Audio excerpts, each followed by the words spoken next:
네, 감사합니다. 안류가 뒤흔들릴 정도로 박수를 해주셔서 그럴 줄 알고 안류 건물 미리 팔았습니다. 지금 건물을 찾고 있는 중에 있으니까 기도해 주시면 감사하겠고요. 사람들이 볼 때마다 제 얼굴이 너무 새카매졌다고 막 그러시는데 지금 캘리포니아에 있다 보니까 아무래도 얼굴이 막 새카맣게 타는 것 같아요. 계속 운전도 하니까 막 팔도 막 기미 주근깨가 쫙 생기고 그러고 있더라고요. 어쨌든 오랜만에 우리 청년부 강단에 서게 돼서 되게 감회가 새롭고요. 너무 반갑습니다. 생각보다 제가 알고 있는 얼굴이 많지는 않아요. 보니까 얼굴도 많이 바뀌었고 분위기도 많이 바뀐 것 같습니다. 여러분도 아마 대면으로 이렇게 함께 예배하는 시간이 오래되지는 않은 것 같은데 오늘 아마 저를 모르시는 분들도 소문은 들었을 겁니다. 메시지가 길다고. 그죠? 제가 PPT를 만들어 가지고 여러분에게 일단 다 보내드리려고 했고요.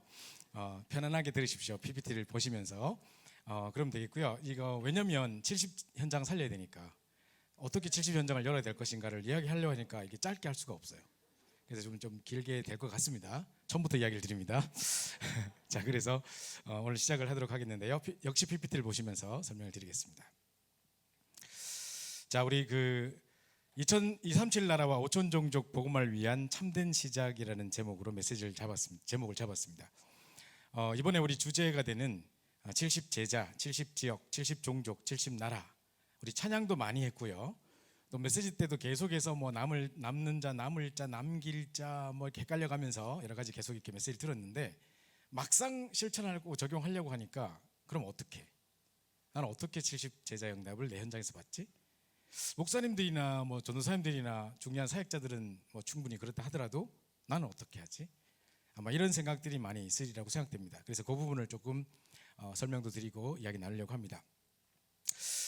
누가복음 10장 1절부터 20절에 보시면 예수님께서 각동각처로 70인 제자를 보내시는 장면이 나오죠.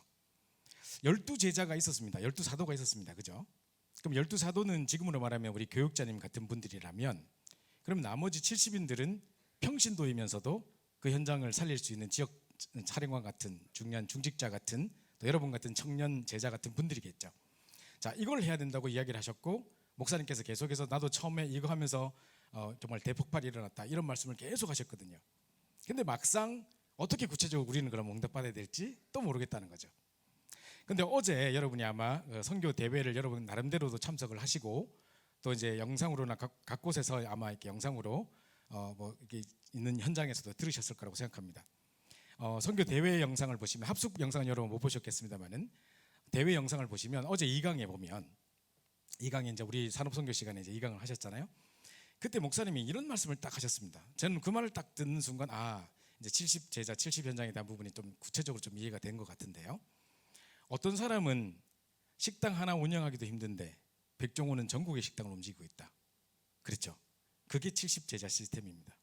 우리가 열심히 나가서 많은 사람을 영접시키고 내가 전도운동하고 할 수 있겠죠. 그러나 정말 이 전국적으로 이 말씀 운동이 확산이 되고 곳곳에 생명운동이 일어나는 그런 시스템을 곳곳에 갖추는 70제자 운동하고는 조금 거리가 멀 수도 있겠죠. 우리가 영접을 많이 시킨 사람이 있습니다. 제가 알고 있는 사람은 혼자서 300명 영접시키고 1500명 영접시킨 사람도 봤어요. 그런데 막상 전도 운동은 안 일어나고 있어요. 그렇게 영접시켰는데 그 사람들이 다 어디 갔는지 모르겠다 이제 이런 이야기를 하시거든요. 그러니까 이제 그 마음에 중심도 있고 정확한 복음의 내용들도 있지만 이런 전체적인 시스템들을 잘 모르고 있는 것 같아요. 그래서 그런 부분을 좀 설명을 드리려고 하고요. 태권도장 이야기도 하셨어요, 목사님께서. 만약 내가 옛날에 이제 음악 하는 사람들 뭐 이런 분들 이렇게 팀 사역 하실 때도 많이 그 말씀을 하셨는데 내가 만약에 태권도 하는 사람이라면 그냥 태권도장 안에 앉아서 안 된다고 앉아 있지 않겠다. 나는 70군데 현장을 돌겠다. 그러셨거든요. 옛날도 한번 이런 말씀하셨습니다. 애들은 이제 그 학교 마치고 오후에 이제 오니까 이제 어차피 낮 시간에는 태권도장 안 할 거니까. 이제 나 같으면 내가 만약 태권도 기능이 있다면 내 같으면 이제 동사무소 같은 데 찾아가서 여기 내가 이렇게 이제 재능을 기부해 가지고 태권도를 가르칠 수 있습니다. 그 문화센터 같은 데 나를 써 주십시오. 이렇게 하면 동사무소 좋아한다는 거예요. 그래서 곳곳에 가지고 이런 시스템을 열어 놓는다는 거예요. 월요일은 여기, 화요일은 여기, 막 수요일은 저기 이렇게 한다는 거예요. 자, 이래 놓고 이제 하나 열어 놓고 나면 뭐가 보이냐면 거기에 태권도에 진짜 천부적인 재능을 갖고 있는 천재적인 애가 딱 온단 말이죠. 지금 여기 많은 숫자를 하는 게 중요한 게 아니고 오랫동안 지속하는 게 중요한 게 아니고 이런 제자를 찾기 위함입니다. 그러면 그 지역에 문 닫아도 괜찮아요. 만약에 그렇게 가지고 70제자를 찾았다, 끝나는 겁니다. 그러니까 이 목사님 계속 이 말씀을 하고 계시거든요. 그 목사님께서 예를 드신 요걸 가지고 잠깐 딱 캐치하시면 70제자 운동 뭘 하라는지 조금 알겠다. 이런 감이 약간 오시려고 올락할락할락할락 하는 그런 느낌이 좀 드실 겁니다. 그죠? 자, 그래서 그걸 생각하시라는 겁니다. 제가 말씀드린 게 바로 그겁니다. 자, 그래서 이제 그 부분을 좀 설명을 드리려고 하는데요. 사도행전 2장 41절에 보면 초대교회는요, 금종력에 내려졌고 사회적인 여러 가지 불이익과 막 함께 함부로 복음 전할 수 없고 막 잡혀가고 막 이런 상황인데도 불구하고 3천 제자가 세워진, 날마다 구원받는 사람을 더하는 그런 전도 운동이 매일 일어났단 말이에요. 3천 제자 운동. 그럼 어떻게 이런 일들이 70제자, 3천 제자, 우리하고는 거리가 먼 단어인가 도대체? 우리는 그렇게 할 수 없는 것인가? 불가능한 것인가? 우리는 어떻게 이 응답 속에 들어갈 수 있는 것인가? 이런 부분을 좀 생각해 보려고 합니다. 자, 일단요, 올해 2월 달에 목사님께서 전체 조직을 다 개편하시고 새롭게 합숙을 하신다고 하시면서 지금 합숙 훈련이 다 중단돼 있죠. 1차 합숙, 팀 합숙 다 중단돼 있는 상황인데 새롭게 이제 강사진을 세워가지고 하시기 위해서 강사들만 모아서 1차 합숙을 먼저 하셨습니다. 그때 자, 여러분이 1차 합숙을 다들 다 받으셨을 거예요. 그죠? 뭐 10년 전에 15년 전에 막 다 받으셨을 텐데 여러분이 합숙하면 어떤 메시지가 생각이 나나요? 분명히 합숙 메시지에서는 뭐 구원의 길을 달달달 외워가지고 나가서 워크숍하고 막 밤에 나가서 이제 복음도 전하고, 그 다음에 한 주 내내 이제 기본 메시지들, 그리스도의 삼중직뿐만 아니라 뭐 6가지 불신자 상태, 7가지 축복 뭐 이런 걸 계속 듣고 그랬죠. 자, 이래가지고 이제 우리가 완전히 기본 메시지로 가득 충만해가지고 이제 현장 나가서 복음도 전하고 했던 게 합숙이라고 생각하고 있습니다. 근데 이제 유 목사님께서 많은 기도 가운데 고민해 보시다 보니까 물론 그것도 맞는데 예수님은 어떻게 합숙하셨는가? 초대교회 또 베드로나 바울 이런 사람들은 어떻게 합숙을 했던가? 이제 이걸 봐야 된다는 거죠. 그래서 이제 그 열강을 이제 하셨는데요. 이걸 다 할 시간 없고 제가 이제 요거는 이제 그 전체적인 그림만 보여드리려고 그래요. 예수님 공생의 시절에 3가지 합숙을 하셨습니다. 자, 첫 번째는 뭐냐면 버리는 합숙이에요. 자, 사람들이 모여왔는데 청년들 생각해 보세요. 갑자기 이제 여러분이 도저히 임마누엘 서울교회 내에 결혼 대상자가 없어서 기존 교회 어떤 유명한 장로님 막 CBS 방송에도 나오고 막 이런 분의 자녀하고 연결돼가지고 결혼 뭐 하라고 한다, 중매가 들어갔다. 나는 별로 결혼시킬 마음, 우리 딸 결혼시킬 마음 없어요. 왜냐? 아니 그게 잘못됐다는 말이 아니라 도대체 이분의 신앙의 색깔이 뭔지를 내가 어떻게 알아요? 믿음 좋다, 뭐 우리가 믿음 좋다는 기준이 도대체 뭐며, 이분은 뭐 별의별 메시지를 들으면서 지금까지 짬뽕돼 가지고 신앙생활이 형성돼 왔겠죠. 이거 보고 어떤 색깔인지, 어떤 기준을 갖고 있는지, 어떤 전제를 깔고 있는지, 복음에 대해서 진짜 결정적인 순간에 어떤 딱 결정을 내릴지 난 잘 모르겠어요. 그러니까 이제 이걸 난 못 믿겠다는 거죠. 그러니까 사람들마다 각기 나름대로의 많은 기준과 나름대로의 경험과 지금까지 신앙생활 보고 들으면서 자라왔던 모든 것들 가지고 나름대로 뭔가 형성돼 있겠죠. 그죠? 그거 빨리 내버려야 되는 거예요. 저희가 지금 멕시코에 전도제자반이 열려가지고 지금 알류 멕시코 전도제자반 올해부터 시작돼가지고 지금 본격적으로 지금 2회째 시작했고 돌아가면 바로 또 멕시코로 또 들어가야 됩니다. 지금 멕시코에 한 55명의 목사님들이 모여왔어요. 그런데 자, 생각해 보세요. 멕시코는요 초등학교, 중학교, 중퇴 대부분 목사님들의 학력 수준이 초등학교 중퇴, 중학교 중퇴예요. 지금 우리나라 같은 경우는 뭐 그냥 공교육이고 의무교육이니까 누구든지 다 초등학교 졸업하지 누가 중간에 중퇴한 사람 어디 있겠을까요? 그죠? 근데 여기는요 학교가 동네마다 없어요. 뭐 2시간 떨어진 곳에 한 개씩 이렇게 있어요. 그러니까 이제 애를 딱 낳는데 애를 학교를 못 보내는 거지. 근데 만약에 동네에 어떤 아저씨가 이제 할 일 없이 놀고 있는데 트럭을 하나 갖고 있다. 그럼 이 아저씨 트럭에다가 25불씩 한 달에 주면 이제 학교 태워주는 거 왔다 갔다 해주는 거죠. 그래가지고 이제 둘이를 보내면 50불인데 이 50불이 큰 돈이에요. 이 사람들 한 달에 버는 돈이 300불이에요. 그러니까 이제 그만큼의 돈을 투자해가지고 보내는 게 쉽지 않죠. 그러다 애는 또 계속 나. 돈은 없으면서 애는 또 계속 나. 그래가지고 셋째, 넷째 태어나면 야 첫째, 둘째 너 그만 가. 얘를 보내야 돼. 이렇게 되다 보니까 다 초등학교 중퇴라. 자, 그런데 목사도 어떻게 세워지는가를 보니까요. 우리는 노예에서 안수를 받고 막 이런 게 있잖아요. 신학교를 졸업하고 막 이런 게 있잖아요. 근데 그런 저기가 없어. 갑자기 그냥 신앙생활 하다가 너 믿음 좋네. 산하자매 너무 믿음 좋은데 우리 투표해서 목사 세울까? 만장일치에 투표해가지고 갑자기 오늘부터 목사 이래 보는 거예요. 그러니까 이제 당장 무슨 학교를 다녀야 되니까 속성반 이래가지고 3개월 신학교 다니는 거 금방 속성반으로 하고 목사 안수 받아버리는 거예요. 그러니까 이제 이분들을 지금 불러가지고 지금 저희가 재훈련을 하고 전도 재훈련과 함께 신학 훈련을 시키고 있단 말이죠.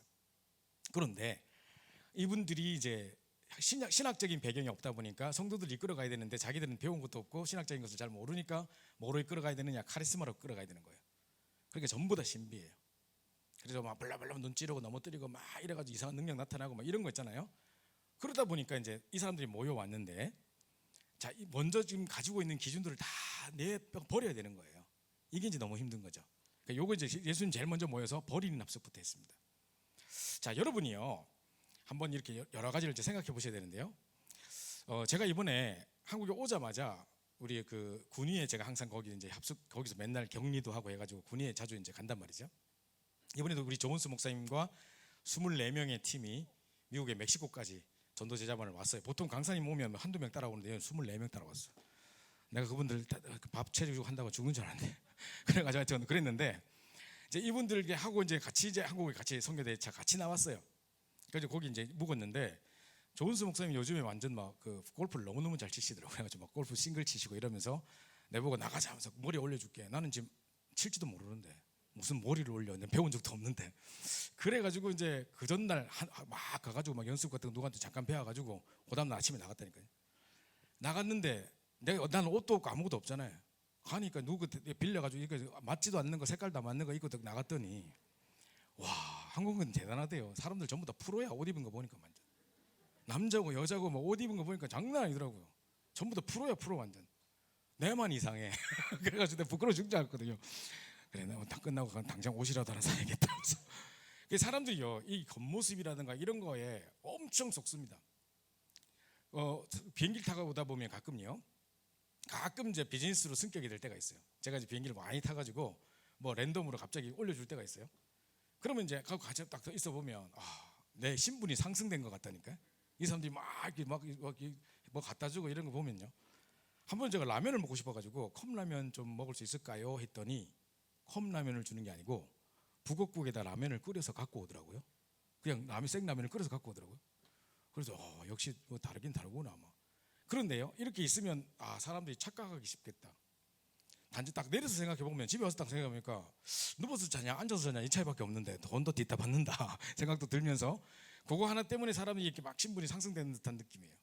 그러니까 이제 돈 쓰기 좋아하는 사람들, 돈 남아 도는 사람들은 그런 거 가지고 막 자기 어떤 자기 어떤 권세를 막 드러내겠죠. 근데 그게 진정한 성공입니까? 진정한 성공입니까? 제가 알고 있는 어떤 분은요, 한 달에 15억 벌어요. 15억.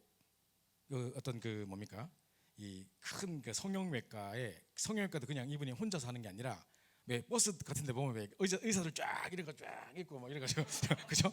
쫙 있는 그 종합병원 같은 거 있잖아요. 그런 게 원장이라. 그래서 한 달에 15억 벌어요. 근데 이 사람이 지금 3번 이혼했어요. 3번째 지금 이혼하고 재혼을 했는데, 이제 어떤 부산에 있는 어떤 교수님인데, 이분도 여자 영어 교수님인데 미국에도 갔다 오시고 하신 분인데, 지금 3번째 이제 이 남자하고 둘이 이제 3번째 결혼을 하는 거예요. 근데 이분도 뭐 배울 만큼 배웠고 영어 교수고 막 이래요. 이제 겉으로 볼 때는 한 달에 15억 버는 남편하고 만나서 행복해 보이죠. 이분이 다락방에 왔어요. 우리 장성동 목사님 하는 다락방에 같이 와가지고 제가 이야기를 들었는데, 엉엉 우는 거예요. 울면서 하는 이야기, 자기 온몸이 다 피멍투성이래요. 남편이 이제 프로포폴인가 뭔가 그걸 맨날 맞는데, 성형외과 의사니까 심심하면 그걸 맞는데, 그거 왜 맞는지 아세요? 잠이 안 와서. 그거 맞으면 잠시라도 깊이 잘 수 있어서. 그래가지고 그거 맞고 막 이래가지고 이제 정신 차리면 와이프를 그렇게 개패듯이 패는 거예요. 이제 사람들은 막 되게 막 좋은 집, 좋은 차 막 이런 거서 막 되게 잘 사는 줄 아는데 자기는 죽으려는 거예요. 행복한 것 같습니까? 그래서 사람들은요, 복의 기준, 참된 기준을 잘못 두고 있다니까요. 자, 그때 예수님께서 산상수훈에 변화산에서 모아놓고 뭐라고 가르치십니까? 지금 유대인들, 정치인들, 저 사람들, 우리로 말하면 친일파들이라. 일본 사람들이 잘 보여가지고 완장 하나 차고 막 사람들 다스리니까 자기에게 떨어지는 게 있고 막 그런 사람들이 친일파. 일제 식민시대 때 마찬가지로 지금 로마가 이제 통치하고 있는데 유대인으로서 속국돼가지고 있으면서 그 사람들이 잘 보여서 자리 하나 찾아가고 있는 사람들.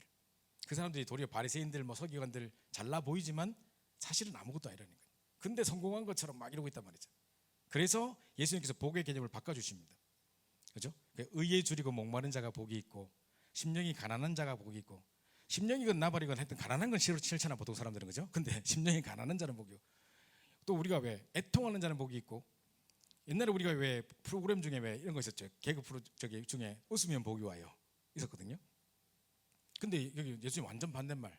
애통하는 자가 복이 있고 의에 줄이고 목마른 자가 있고 마음이 청결한 자가 복이 있고. 마음이 청결한 게 뭘까요? 진짜 두 마음이 아닌 거예요. 딱 한 마음 오직 그리스도인 거예요. 그죠? 의에 줄이고 목마른 자 오직 복음과 그 나라와 그 의만 구하는 사람. 그죠?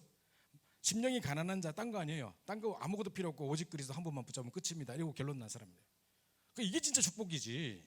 뭐 이상하게 뭐 떵떵거리고 있는 지금 성공도 아니면서 성공인 것처럼 생각하는 거 그게 뭐가 축복이냐 말이지. 그죠? 그래서 버리는 합석부터 하라는 거죠. 자, 그런데 여러분이 아마 언제 잘 버릴 수 있냐면요. 언제 여러분이 딱 이런 문제 내가 지금 그런 쪽에 한쪽에 이렇게 치우쳐 있었다는 것을 언제 깨달을 수 있냐면 나의 가장 내가 영향을 주고 내가 가장 어떤 그 마음에 이렇게 깊이 담겼던 부분이 어떤 것인가를 언제 확인할 수 있냐면 문제가 터졌을 때. 교회 안에 크고 작은 문제들, 다락방 안에 크고 작은 문제들 딱 터졌다는 소문이 딱 들릴 때, 자 나는 어떤 기준에 딱 서고 어떤 가치를 가지고 어떤 판단과 기준을 딱 섭니까? 그때 이제 내가 제일 기준으로 생각하는 부분이 제 최고의 가치가 딱 떠올라요.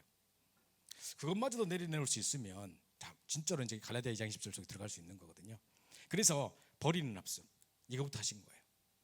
여러분 인생을 살아가는 중에 크고 작은 일들도 많이 겪었을 거고 많은 문제와 환난과 뭐 고통과 인간관계와 많은 길 때문에 그것 때문에 상처도 받고 막 우울증도 걸려보기도 하고 막 이런 일도 경험하신 분들도 계실 텐데 그건 좋은 기회입니다. 하나님께서 내게 버려야 될 것을 버리게 하시는 중요한 합숙의 순간이었던 것을 기억하십시오. 그래서 예수님께서 제일 먼저 이거부터 하셨어요. 제가 왜 이걸 이야기하냐면요, 237 5천 종족 이제 70제자 이거 세우기 전에 뭐부터 해야 되느냐? 버리는 것부터 버려야 되는 거예요. 자, 이 부분을 여러분 잘 좀 생각하실 필요가 있는 것 같습니다. 제가 이번에 아까 전에 서로에 말씀드렸듯이 지금 이제 보통 이제 뭐 전도제자반 우리 강사님들이 오시면 한두 분 오시고 따라서 이제 제자들 한 7명 따라오시고 뭐 이런 건 있는데도 24명, 25명 따라온 적은 없어요. 근데 이번에 24명이 오신 거예요. 그런데 갑자기 이제 제가 막 우리 미국에는 15인승 밴이 있거든요. 그래서 한 12명 정도 오면 딱 괜찮다. 예수님도 12명 데리고 다니지 않냐. 한 12명까지만 데리고 와라. 그렇게 당부를 드렸는데도 전화 오더니만 20명 안 되겠냐. 도저히 이제 더 이상 찍을 수가 없다. 막. 그래가지고 20명, 그러면 20명 이제 더 이상 안 됩니다. 했거든요. 좀 이따가 어떤 목사님들 5분이 연락 오셨어요. 그래가지고 우리 친척이 있고 뭐 해가지고 우린 따로 갈 거라고 먹는 것도 알아서 하고 다 알아서 할 테니 우리 그냥 따로 갈 거라고 그러더라고요. 그래서 그 20명 속에 속하는 거죠. 그랬더니 20명 무슨 20명 물어보더라고. 또 딴 팀이야 이건 또. 그래가지고 근데 이분들이 대책이 없어. 와가지고 어떻게 차도 빌리고 알아서 다 한다더니만 자 어떻게 하실 생각이었냐고 물으니까 그냥 택시 타고 다니려고 그랬다는 거예요. 미국은 택시 타고 다닐 수가 없어요. 그래가지고 내가 그러고 숙소도 우리가 원래 지금 하는 장소보다 1시간이 떨어진 곳에 멀리 잡으려 칼락칼락 한다. 아직 안 잡았어. 지금 며칠 안 남았는데. 그래가지고 이제 이분들 모셔야 되는데 엄청 힘들더라고요. 근데 이제 어떤 제가 이제 에어비앤비라고 큰 집을 한 채를 통째로 빌렸어요. 그래서 여기를 이제 빌려가지고 이분들이 썼는데 다 쓰고 나오는 날 이제 우리는 멕시코로 출발해야 되는 상황이었는데 이제 그 중에 중독자 한 명이 따라온 거지. 목사님이 아무래도 마약 중독 사역을 하고 계시니까. 근데 이 사람이 이제 짐 다 빼고 그동안 참고 참았던 담배를 짐 다 빼고 난 다음에 화장실에 가서 응가하면서 한 거지. 이렇게 구름 과자를 맛있게 드셨던 거죠. 그러니까 하필이면 라스트 민세 그래가지고 중간에 그랬으면 발은 다 빠질 텐데 그것도 맨 마지막에 그래가지고 주인이 문을 딱 여는 순간 연기가 자욱한 거지. 그래가지고 1,400불 벌금 나왔어. 연락 왔더라고. 내 크레딧 카드로 계산이 됐기 때문에 만약에 안 내고 튀면 내가 다 이제 신용불량이 되는 거고 엉망이 되는 거죠. 근데 이제 이분들은 낼 수 없다. 이제 우리가 선교비를 그런 데다 쓸 수 없다. 그럼 나 어쩌라고. 자, 이런 상황이 됐어요. 그래서 난 너무너무나 막 격분하고 있는 상황. 그래서 그거 딱 듣는 순간부터 선교주가 전부 빌고 싶으면서 막 속으로 막 이러는 순간 이런 것부터 시작해가지고 이제 막 이제 그러놓고 이제 앞에서 메시지 그렇게 하시니까 이제 막 나는 막 미치겠는 거죠. 자, 이런 상황 속에서 여러 가지들을 많이 생각하게 됐고요. 또 이제 이분들을 이제 식사를 제가 24명이 들어갈 수 있는 식당이 없어. 갑자기 한꺼번에 24명이 들어갈 수가 없는 거예요. 한국에서도 힘들 건데 미국에서 그게 쉽지가 않단 말이죠. 그래가지고 예약을 막 4명이 따로 3명씩 4명씩 네 파트로 나눠서 예약을 하고 막 이랬거든요. 그래서 이분들이 이제 마지막에 가시기 전에 뭐 고기를 하나 쓸어 먹고 가야 되지 않겠냐 싶어가지고 좋은 식당을 예약했는데 마침 이 식당이 무슨 티켓 하나만 사면, 무슨 VIP 카드인가 뭔가 하나 사면 나머지 따라오는 12명을 50% 세일해 주는 거야. 그게 VIP 카드를 내가 일부러 2개를 샀지. 그럼 24명이 먹을 수 있을 것 같아가지고. 그래가지고 이제 이분들을 마지막으로 대접하겠다고 하고 예약도 4명으로 4팀으로 안 하고 예약을 하고 만반의 준비를 다 끝냈는데 갑자기 이분들한테 딱 광고를 올리니까 그거 안 먹고 싶다는 거예요. 마라탕 먹을 거라는 거예요. 자기들 마라탕 먹을 재료를 다 싸왔다는 거예요. 그럼 진작 얘기를 하지. 내가 예약할 때 뭐 했냐고 그러면 막 화가 나가지고요. 내가 그래서 카톡방에다가 더 이상 제가 손대지 않겠습니다. 막 알아서 내일부터 식사 알아서 하십시오. 막 이렇게 막 내가 썼다니까 섭섭해가지고 막 화가 나고 막 이래가지고 자 이런 일들을 막 겪으면서 내 속에 막 엄청나게 막 이게 막 싸우는 스트럭을 하는 것들이 막 일어났던 거예요. 자 이렇게 이제 하는 중에 이제 식당을 결국은 이제 반만 갔어요. 도저히 그거 안 쓰면 안 된다고 막 설득해가지고 남자들만 반만 딱 갔단 말이에요. 갔는데 남자만 총 해가지고 총 18명인가 갔어요. 그래서 마지막에 우리 식구들까지 다 해서 갔는데 주인이 갑자기 물어보기를 2테이블을 나눌 거냐 한 테이블에 같이 앉을 거냐 계속 이러더라고. 그래서 나는 상관없다. 우리 꼭 같이 안 앉아도 된다. 그래서 뭐 네 마음대로 되는 대로 해달라 이랬는데 이 사람은 딱 도착하는데 자꾸 내보고 같이 앉을 거냐 뭐 책을 하나로 끊을 거냐 2개로 나눌 거냐 계속 물어봐요. 그럼 마음대로 하라. 내가 계속 나는 그렇게 대답했거든. 그랬는데 이 사람이 굳이 한 자리에 앉게 만들어주고 책도 하나로 끊어주더라고요. 그래서 이제 계산을 그렇게 했지. 계산 딱 하려고 보니까 이 사람이 하는 말이 한 자리에 앉았고 한 테이블에 앉았고 이제 한 그 영수증이 하나면 이 쿠폰을 하나밖에 못 쓴다는 거예요. 나머지는 이제 50% 할인 혜택이 안 된다는 거지. 내가 뒤집어져 가지고 내가 세 개를 나눠서 예약했지 않냐? 네가 같이 앉아라 했지 않냐? 내가 언제 같이 앉아라 했냐? 막 이거 싸우기 시작하면서 내가 언성이 높아졌어. 우리 아이들 옆에서 아빠 부끄러워 막 이러고 내 막 소리 지니까 이 사람들이 막 경찰을 부르겠다 이렇게까지 간 거예요. 그래 불러 경찰 그래 불러봐. 막 이래가지고 막 싸우고 막 있었던 거죠. 그 사람 중국 여자인 것 같은데 이래가지고 억지로 이제 끄집어 나왔는데 막 가자 막 끌고 나왔어요. 그래서 우리 집사람이 대신 계산을 막 했어요. 근데 내가 너무 아깝잖아요. 돈을 몇백 불이 그냥 나간 게 할인권이 있는데 억울해가 픽픽거리고 있는데 이제 우리가 내야 될 팁이 엄청나요. 미국에는 20% 단체로 가면 20% 정도 팁을 내야 되거든요. 그러니까 이제 집사람이 이제 뭐라고 하냐면 여보 저 여자 계속 거짓말하고 너무 무례하게 하니까 내가 너무 기분 나빠서 팁 안 내고 왔다는 거예요. 그 말을 딱 듣는 순간 딱 정리가 돼. 계산해보니까 팁이 더 비싸. 그래서 잘 됐네. 그러면서 딱 곳에 딱 정리되는 거예요. 그럼 내가 이때 지금까지 열받고 화내고 했던 다 그건 뭐죠? 다 돈이야. 돈 때문이었던 거고, 그죠? 그게 왜 나는 이런 부분에서 자유하지 못할까 이런 생각들도 들면서 또 제가 왜 늘 그렇잖아요. 한국 올 때 막 가방 4개씩 들고 오고 막 이러잖아요. 제 짐은요 진짜 기내 가방 하나 그것밖에 없어요.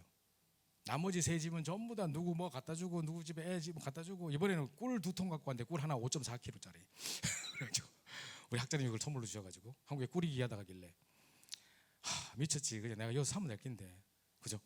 이래가지고 막 하는데 가만히 제가 생각해봤어요. 이제 여기 와서 이제 설교를 딱 하려고 이제 그날 처음에 도착하자마자 초대교회에서 제가 설교를 하게 됐는데 이거를 이제 하고 있었거든요. 버리는 압숙, 분배하는 압숙 이걸 하고 있는데 가만히 보니까요. 내가 지금 최고로 추구하고 있는 것이 뭐며 내가 왜 분노하며 뭐 때문에 내가 이렇게 뒤집어지고 이런 모든 것들의 기준들을 보니까 전부 창세기 3장 6장 11장이에요. 뭐 때문에 부러워해서 내가 낙심이 되고 뭐 때문에 내가 낮아 보이고 뭐 모든 기준이 뭐냐 다 창세기 3장 6장 11장인 거지. 제가요 지난 주일날입니다. 지난 딱 주일날 그때도 이제 다른 교회에서 설교를 하게 돼 있어서 아침에 이제 메시지를 정리해놓고 딱 이게 잠에 들기 전에 밤새서 제가 메시지를 준비했어요. 그러니까 새벽 6시 13분에 잠들었어. 이사야 6장 13절 그때 잠들었어요. 진짜로. 그래서 딱 잠들면서 시계 보니까 진짜 6시 13분 딱 돼 있더라고. 그래가지고 이제 잠에 잠깐 자고 이제 예배 시간 이제 맞춰서 일어났죠. 일어났는데 이제 기도를 딱 하고 있는데 오늘 이제 기도할 설교할 걸 생각하고 기도를 하고 있는데 갑자기 이야기 하나가 딱 떠오르는 거예요. 기도하고 있는데 근데 이 이야기를 내가 최근에 들은 것도 아니고 20년 전에 30년 전에 제가 선교단체에 있을 때 내비게이터 있을 때 들었던 이야기인데 왜 갑자기 생각났는지도 잘 모르겠고 하여튼 그 이야기가 떠올랐어요.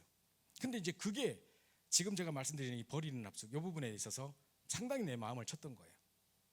하여튼 그 이야기를 잠깐 좀 해드리고 싶은데 그 책 제목이 뭐냐면 그 이야기 제목이 뭐냐면 파인애플 스토리라는 거예요. 제가 청년부 때는 한번 설교를 했는지 모르겠습니다. 파인애플 스토리라고 있는데요. 이게 이제 선교단체에서는 되게 유명한 책입니다. 조그마한 소책자예요. 기도처 반밖에 안 되는 조그마한 책인데 진짜 한 5분 만에 읽는 책이에요. 근데 이제 실제로 있었던 일이에요. 어떤 선교사님이 기니아라는 저 네덜란드 영의 어떤 나라에 파송을 받았어요. 이분은 의료 선교사이기도 하고 또 가가지고 이제 생필품 같은 거 팔고 슈퍼마켓 열어가지고 이런 거 하는 사람이에요. 근데 이제 이 뭡니까 그 의료 선교사로서 사람들 막 질병을 치료해주기도 하면서 이제 사람들이 고기 잡고 막 이렇게 잡고 잡아먹고 살잖아요. 그러니까 이제 고기 잡기 쉽도록 그 낚시 바늘 같은 거 이 사람들 그거 구할 수가 없잖아요. 근데 그걸 하니까 고기 엄청 잘 잡히거든. 그러니까 엄청 선교사님이 도움이 된단 말이에요. 그러니까 이제 그 주변에 막 모여들고 살기 시작하고 이제 그렇게 된 거예요. 근데 이제 이분이 이 현지 선교지에 와서 너무 하여튼 삭막하고 힘들고 하다 보니까 신선한 과일도 먹고 싶고 좀 이래가지고 좀 과일 같은 걸 살 데가 없다는 거예요. 그럼 어디서 이렇게 심어서 뭐 먹으려면 어떤 걸 구할 수 있냐 하니까 파인애플이 여기서 잘 자란다더라고. 그래서 이 선교사님이 다른 선교사님들 부탁을 해서 파인애플 묘목 100그루를 이제 사온 거예요. 이래가지고 이제 자기가 심을 줄 모르니까 원주민에게 돈을 줘서 100그루를 다 심었어요. 심고 이제 이 심는 대가로 이 사람에게 월급도 많이 줬고 그게 자라는데 3년이 걸린대요. 열매를 보려면 3년 동안 계속 사례를 주면서 관리를 계속 부탁했던 거죠. 그래서 드디어 3년이 됐어. 곳곳에 파인애플이 막 맺히기 시작했어요. 이제 푸르스름한 게 이제 노랗게 바뀌기 시작했어. 이제 내일이면 따먹으면 되겠다 이제 이런 생각하고 가슴 부풀어 있었는데 그날 새벽에 딱 나가 보니까 파인애플 다 따가고 없어. 단 하나도 없는 거야. 이래가지고 이건 언놈이 따갔어. 이래가지고 막 수소문해 보니까 심은 그놈 있죠. 그놈이 가져간 거예요. 그래가지고 멱살 잡으면서 너 왜 내 거 훔쳤어? 막 했더니 이 사람이 하는 말이 우리나라는 심은 사람이 먹는 겁니다. 우리나라는 심은 사람이 먹는 겁니다. 계속 이러는 거예요. 그러니까 얘는 지금 그의 대가를 받은 것도 기억을 못하고 지금까지 관리하는 차원에서 돈 준 것도 하나도 기억을 못하고 그냥 법대로 심은 사람이 먹는 거 이것만 딱 남아있는 거예요. 말이 안 통해. 그래가 선교사가 열받아 죽겠는 거지. 이래가지고 이제 나중에는요 이 사람들 못 따먹게 하려고 세파트를 갖다 놓고 막 맹견을 갖다 놓고 사람 무기 죽이려고 막 이렇게 갖다 놓기도 하고 막 그래도 계속 다 훔쳐가. 그러니까 이제 나중에 열받아가지고 병원 문을 닫아버렸어. 이제 그날 밤에 막 응급실 환자들이 막 밀어닥치고 아기가 죽어간다고 열병으로 죽어간다고 선교사님 도와주세요 아이가 죽어갑니다 막 이러는데 한번 죽어봐라 한번 정신 차려봐라 내가 얼마나 무서운 사람인지 느껴봐라 그 사람 막 죽어나가는 거예요. 자 이런 일이 벌어지고 나서 자기가 너무 그러면 안 되겠다 싶어서 다시 이제 오픈을 했는데 또 막 따가니까 열받아가지고 이 선교사님이 이제는 이제 식료품점을 문을 닫아버린 거예요. 상점을. 그 사람들이 가만히 보니까 지금 이 사람하고 같이 살 필요가 없는 것 같거든. 하나씩 둘씩 이제 이 마을을 떠나기 시작한 거예요. 어느 날 가만히 정신 차려 보니까 자기가 파인애플 하나 붙잡고 앉아 있는 거예요. 사람은 아무도 없고 내가 지금 여기 왜 왔는데 파인애플 따먹으러 왔나? 선교지에 지금 선교사로 파송받아가지고 사람들을 치유하고 살리고 하려고 온 거잖아요. 근데 지금 파인애플 하나 붙잡고 앉아가지고 지금 사람들 다 떠나고 지금 내가 뭐 하고 있는 거지? 엄청 자기가 회의가 온 거예요. 이래가지고 이제 파인애플 다 뽑아버리고 이제 한국으로 간 거예요. 한국으로 간 게 자기 선교지로 그 원래 파송한 나라로 간 거예요. 거기서 지금으로 말하면 선교 대회 같은 게 있었던 거죠. 자 이런 선교 대회 있었는데 근데 메시지가 뭐였냐? 여러분 무엇 때문에 스트레스 받으십니까? 무엇 때문에 분노하고 계십니까? 그것을 하나님께 드리십시오. 여러분이 지금 하나님께 맡기지 못해서 그것 때문에 계속 스트레스를 받고 있는 그게 뭡니까? 그것을 하나님께 맡기십시오. 이분이 엉엉 울었어요. 그러면서 울면서 뭐라고 했냐? 하나님 나의 파인애플 밭을 하나님께 드리겠습니다. 그렇게 이제 서원을 하고 이제 온 거죠. 딱 오니까 이제 여전히 사람들은 파인애플을 먹고 조금씩 나고 있는 것들을 막 따가고 있고 막 하고 있는 건데 별로 이제 신경이 안 쓰이는 거지. 가만 놔뒀어. 그러니까 이 사람들이 와가지고 선교사님 똑똑똑 문 두드리고 와가지고 선교사님 드디어 그리스도인이 된 것 같습니다. 선교사님 달라진 것 같아요. 내가 원래 그리스도인이야 자식들아. 막. 근데 왜 지금은 이제 달라졌습니까? 전에는 우리 막 땀을 건드리더니만 왜 지금 가만 놔둡니까? 선교사님 뭐라고 말하냐면 내가 이제 이 밭이 내 게 아니야. 내가 이 밭을 하나님께 드렸거든. 이 밭은 내 게 아니야. 그래서 난 별로 화가 나지 않아. 이랬더니 이 사람들이 그러면 지금 우리가 하나님 걸 훔치는 거야? 그래서 돼지가 안 잡히는구나. 그래서 우리 아이가 병드는구나. 막 이러더니 하나님을 두려워해가지고 안 따먹기 시작했어요. 이래가지고 이제 선교사님한테 와가지고 저거 안 따먹으면 저 썩는다 해가지고 같이 따가지고 나눠 먹다가 둘 다 그리스도인 영접하고 막 이래가지고 그리스도인 되어간다는 아름다운 파인애플 스토리가 있습니다. 자, 이 책을 제가 읽은 지가 상당히 20년 전, 20, 30년 된 것 같은데 제가 그걸 왜 갑자기 아침에 기도하고 있는데 그 생각이 났는지 모르겠어요. 근데 그게 제가 딱 제 가슴을 쳤어요. 내가 아까 전에 막 싸우겠다고 하는 그 에어비앤비 그 사람하고도 막 다투고 싸워가지고 원래 집이 더러웠다부터 시작해가지고 막 싸우고 했거든요. 그래가지고 서로 막 우겨가지고 막 우리는 이거밖에 못 내겠다 막 하고 중재 요청하고 막 난리가 났었어요. 이런 일이 벌어지고 그쪽 가가지고 경찰 부르겠다 뭐 아니냐 나도 너 고소하겠다 어쩌고저쩌고 뭐 매니저한테 이름 넣어가지고 너 까겠다 바로 자르겠다 뭐 막 근데 전부 우리가 복음 전해야 될 선교 대상자들이잖아. 난 지금 뭐 하고 있는 거지? 도대체 나의 파인애플은 뭔 거지? 이 생각이 막 들면서 아침에 눈물이 주룩 나는 거예요. 제가 지금 영상을 준비해 왔는데요. 영상 잠깐 틀 수 있을까요? 여러분도 아마 핵심 때 이 영상을 보셨을 거예요. 잠깐만 한번 보시죠.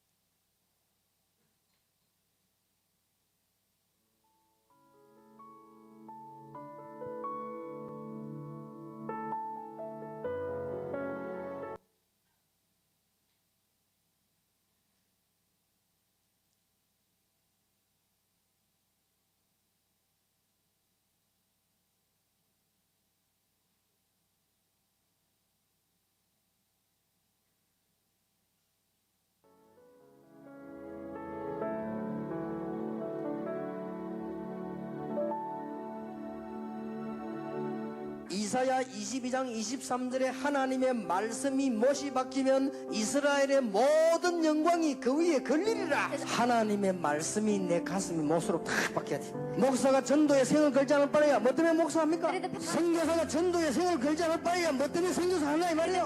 뭐 때문에 그렇게 이런저런 일이 많습니까? 하나님 앞에서 해야 되겠 이 선교사 우리 대회 이게 대회가 문제가 아니에요. 이게 암만 모이면 마음이 이 돈 얼마나 많이 들고 시간이 듭니까? 전혀 하나님하고 맞지 않아요. 이게 그냥 못 박혀야 된다니까. 그러네요. 오늘 저녁에 하나님의 목표로 결단을 딱 내리세요. 교단 부흥도 아니요 교회 부흥도 아닙니다. 단체 부흥도 아니요 생명대. Dear God, through the 25th World Missions Convention, may you give me the word that you desire for most. May the word for the 70 regions, 70 disciples, 70 tribes, and 70 nations be firmly embedded within my heart as a well-embedded nail. May it become the greatest time of the power of the throne being established upon all the missionaries attending at this time. In Jesus' name I pray. Amen. 이 영상이 이제 제가 한국에 딱 도착하자마자 제가 금요일 도착했는데 토요일날 핵심에 마침 대구에서 하더라고요. 대구 핵심에 갔는데 오랜만에 대면으로 이제 딱 예배를 참여했는데 너무 감격스러운 데다가 첫 시작할 때 이 영상을 딱 틀어주는데 이 목사님께서 아까 전에 목사가 전도의 생을 그렇게 하면 뭐한대 목사합니까? 선교사가 선교의 생을 그렇게 하면 뭐하러 목사합니까? 하면서 뭐 그래 이런저런 일이 많아요 하는데 눈물이 쭉 나는 거예요. 내가 너무 일이 많았어 이 생각이 드는 거죠. 요 최근에 또 집사람이 일을 시작했어요.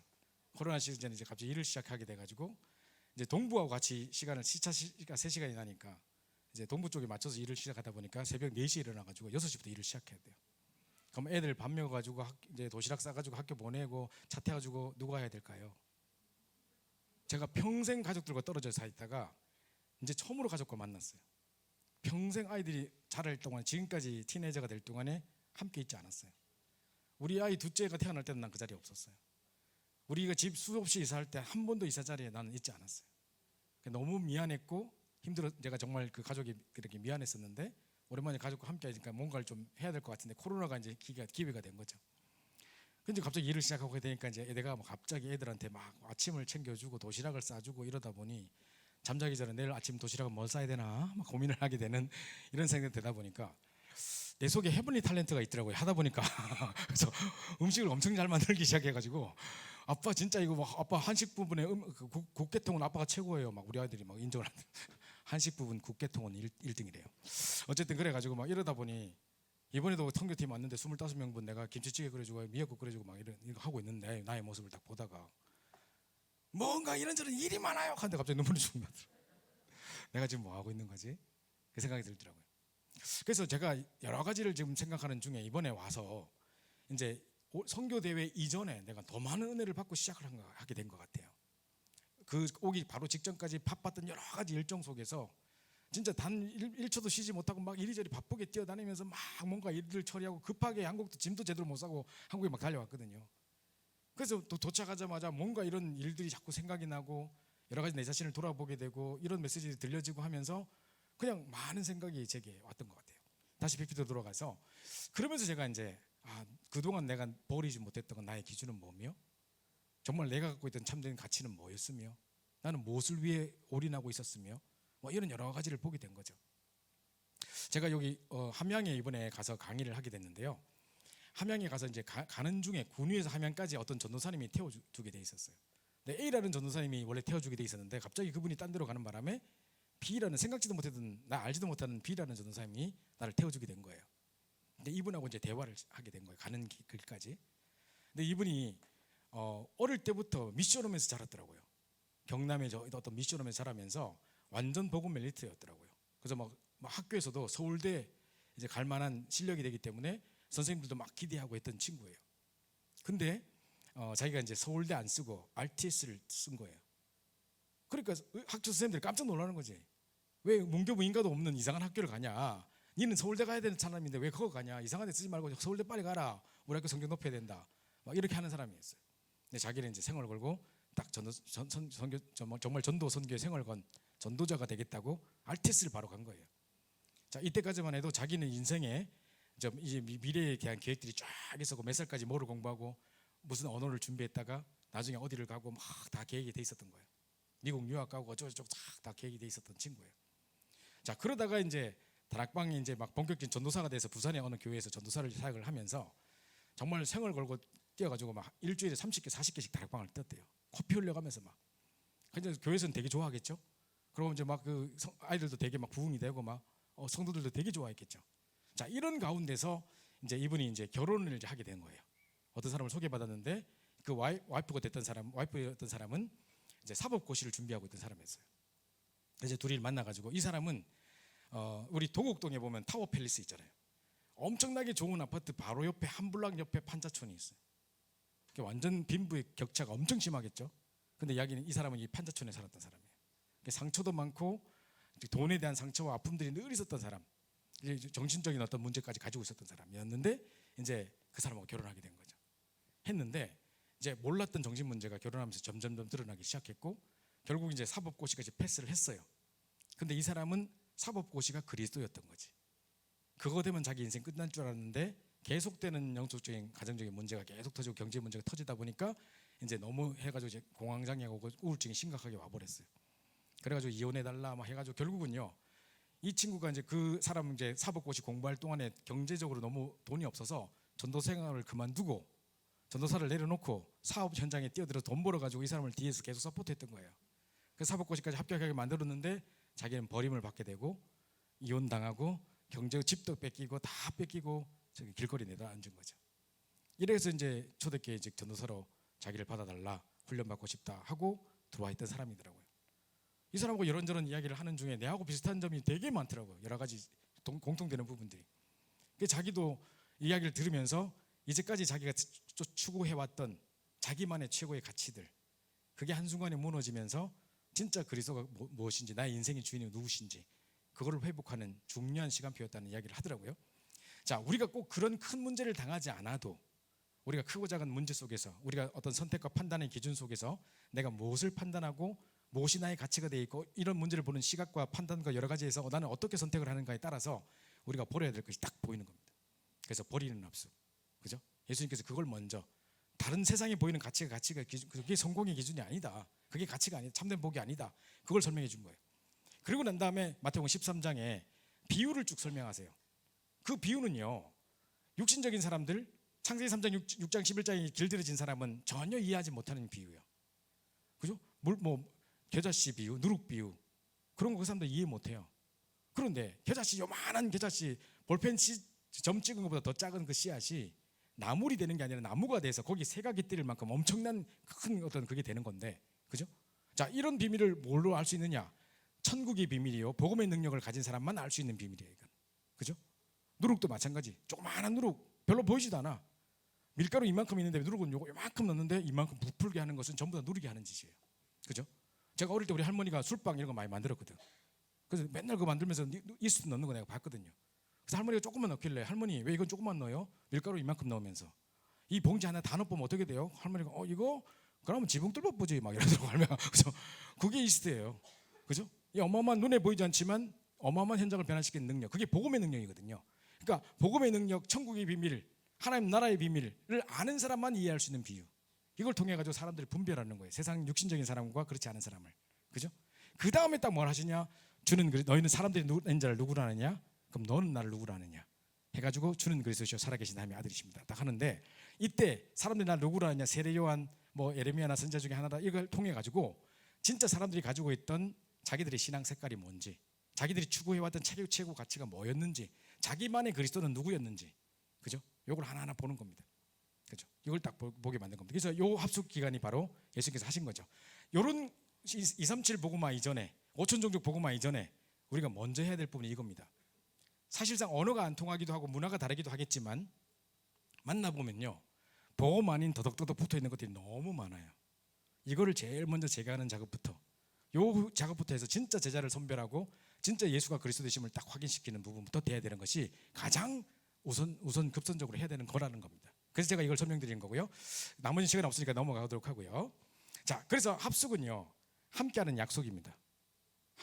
합숙이 왜 중요하냐? 함께하는 약속이기 때문에. 그래서 여러분 보십시오.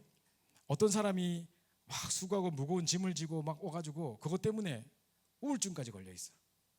전에 우리 청년 중에 있었다니까요. 자기 친구를 데리고 왔어요. 그 친구가 저 우리 교육자실에서 영접을 했었어요. 근데 이 친구가요, 막 자기 가슴 위에다가 바위 덩어리를 올려놓은 것 같이 짓눌러서 숨도 못 쉬고 잠도 못 자고 막 이러더라고.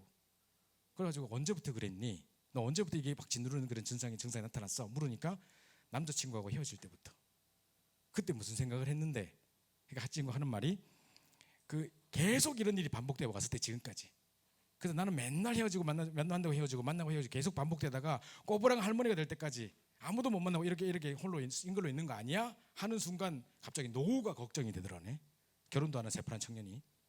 그러면서 이제 모든 미래에 대한 그 불안감이 중압감으로 똘똘 뭉쳐고 자기 바위처럼 자기를 짓누르는데 이게 진짜 숨을 못 쉴 정도래요. 정신병이라는 게 희한하죠. 생각으로 충격을 받는데 몸이 아파요. 마음으로 부담을 가지는데 실제로 짓눌러요. 무게감으로 눌려져요. 그래서 밥을 못 먹고 잠을 못 자요. 그냥 엉엉 울더라고요. 그래서 이 친구에게 예수님께서 이렇게 너를 초청하고 계신다. 수고하고 무거운 짐지자들아 다 내게로 오라. 그랬다. 그러면서 내가 너를 쉬게 하리라. 그래놓고 멍에를 쥐라, 내가 갖고 오라 해놓고 내 멍에를 쥐라 그러죠. 아니 혹 뒤로 갔다가 혹 하나 더 붙이고 오는 격이 됐어. 그런데 그때 뭐라 하냐면, 자, 그 당시 때 소가 이렇게 가면 옆에 새끼소를 딱 붙여가지고 가면서 인턴십을 시키는 거예요. 얘에게는 전혀 무게가 가중되지 않아요. 그러니까 그걸 통해서 왔다 갔다 하면서 길 배우는 거지, 얘는 아무런 지금 무게 짐지 않는단 말이죠. 마찬가지로 무거운 짐 다 내게 갖고 와. 십자가에서 다 해결받은 거야. 이미 다 끝난 거야. 너와 함께 있으면 끝나는 거야. 그게 잠자유를 주는 거란 말이죠. 이걸 하지 못하고 내가 여전히 나의 무거운 짐을 짊어지고 있지는 않은가를 생각해 보세요. 이게 꼭 불신자에게만 해당되는 단어일까요? 지금 여전히 나에게도 무거운 짐을 가지고 뭔가 내가 내 미래를 계획하며 뭐 그 어떤 내 의를 위해서 뭘 하고 내가 그 무거운 짐들을 맨날 가지고 돌아오는데 보니까 이게 남들 위한 것도 있겠지만 그 사람들이 줄 때 기뻐할 걸 생각하기도 하겠지만 가만히 보니까 전부 다 내 의더라고요. 이래가지고 내가 사람들을 배려하고 사랑하고 뭐 이런 사람인 것처럼 보이려고 하는 내 의를 위해서 내가 하고 있는 거더라고. 그래서 항상 내 짐은 무거워요. 어디 가든지 간에. 그래서 우리 무서워하지 말래요. 그냥 다 내려놓으래요. 내가 가지고 있는 기준 무거운 다 내려놓으래요. 창세기 3장 6장 11장 기준 내려놓으래요. 그러면 이제 내가 너를 들어 쓰겠다는 거예요. 그죠? 나를 따라오너라 이렇게 말씀하셨어요. 그죠? 자, 이 부분입니다. 제가 전에도 한번 우리 미션홈 때 말씀을 드린 적이 있는데 이번에도 조은수 목사님께서 우리 와서 미션홈에 대한 간증을 하시면서 이런 이야기를 하시더라고요. 조은수 목사님이 남자애가 아들이 셋이고 딸이 하나가 있어요. 아들 셋이 나이가 다 똑같아. 왠지 알아요? 1월 달에 아들 하나 놓고 12월 달에 쌍둥이 났어요. 그래가지고 한 1년에 애 셋 낳았어요. 그래 애 셋이 나이 똑같아요. 남자애들이. 근데 이 애를 내놓고 목사님 별로 책임 안 져. 사모님 뒤에서 애 셋 챙기랴, 유모차 3개 끌고 가랴, 막 이 쌍둥이 유모차 끌고 가랴, 막 죽을라 한다. 딱 벌벌 했는데 목사님 빨리 온다 하고 혼자 가뿐다니까. 자, 이러다가 핵심을 딱 갔는데 핵심에서 3살짜리 아이 한 명을 잊어버린 거예요. 이 셋 중에 한 명을 잊어버린 거예요. 사모님이 난리가 난 거죠. 막 엉엉 울고 막 누구야 막 정신을 못 차리고 막 골목길마다 달려보고 막 하겠죠. 자, 근데 목사님이 또 찾아보시더니 한 15분 정도 찾았나 하시더니 집에 가자 그러시더라고요. 여러분 그때면 갈 수 있겠어요? 여러분이 만약에 와이프라면 어떻게 할 것 같아요? 남편이 가자면 미쳤나 당신? 지금 애를 잊어버리고 어디 갔다 말이야 막 가지고 그냥 바로 그냥 쫙 했겠죠. 그랬을 것 같아. 나도 이제 도저히 그 상황이 이해가 안 돼. 어떻게 애를 잊어버렸는데 갈 수 있어? 못 찾는다 하더라도 막 이리저리 막 허겁지겁 막 달려봐야 되는 거 아니야? 그렇다고 찾은 것도 알겠지만 막 이러고 있을 거란 말이지. 근데 이제 목사님은 중요한 사역이 있어서 그 다음 사역 시간에 맞추기 위해서 가야 된다는 거예요. 그래서 사모님 너무너무 섭섭해하고 너무너무 상처받고 하는 중에 그냥 가버렸어요. 이제 집에 와서 보니까 어떤 성도가 애가 뭐 부모님을 잃어가지고 막 울고 있으니까 엄마 아빠 너 놔두고 갔냐? 하고 태워서 집에 왔대. 집에 와 있는 거야. 그러니까 목사님 봐라. 그래서 아마 찾아도 소용없지. 그게 그 말이 맞지만 그 상황엔 또 그렇게 안 되지 그게. 그죠?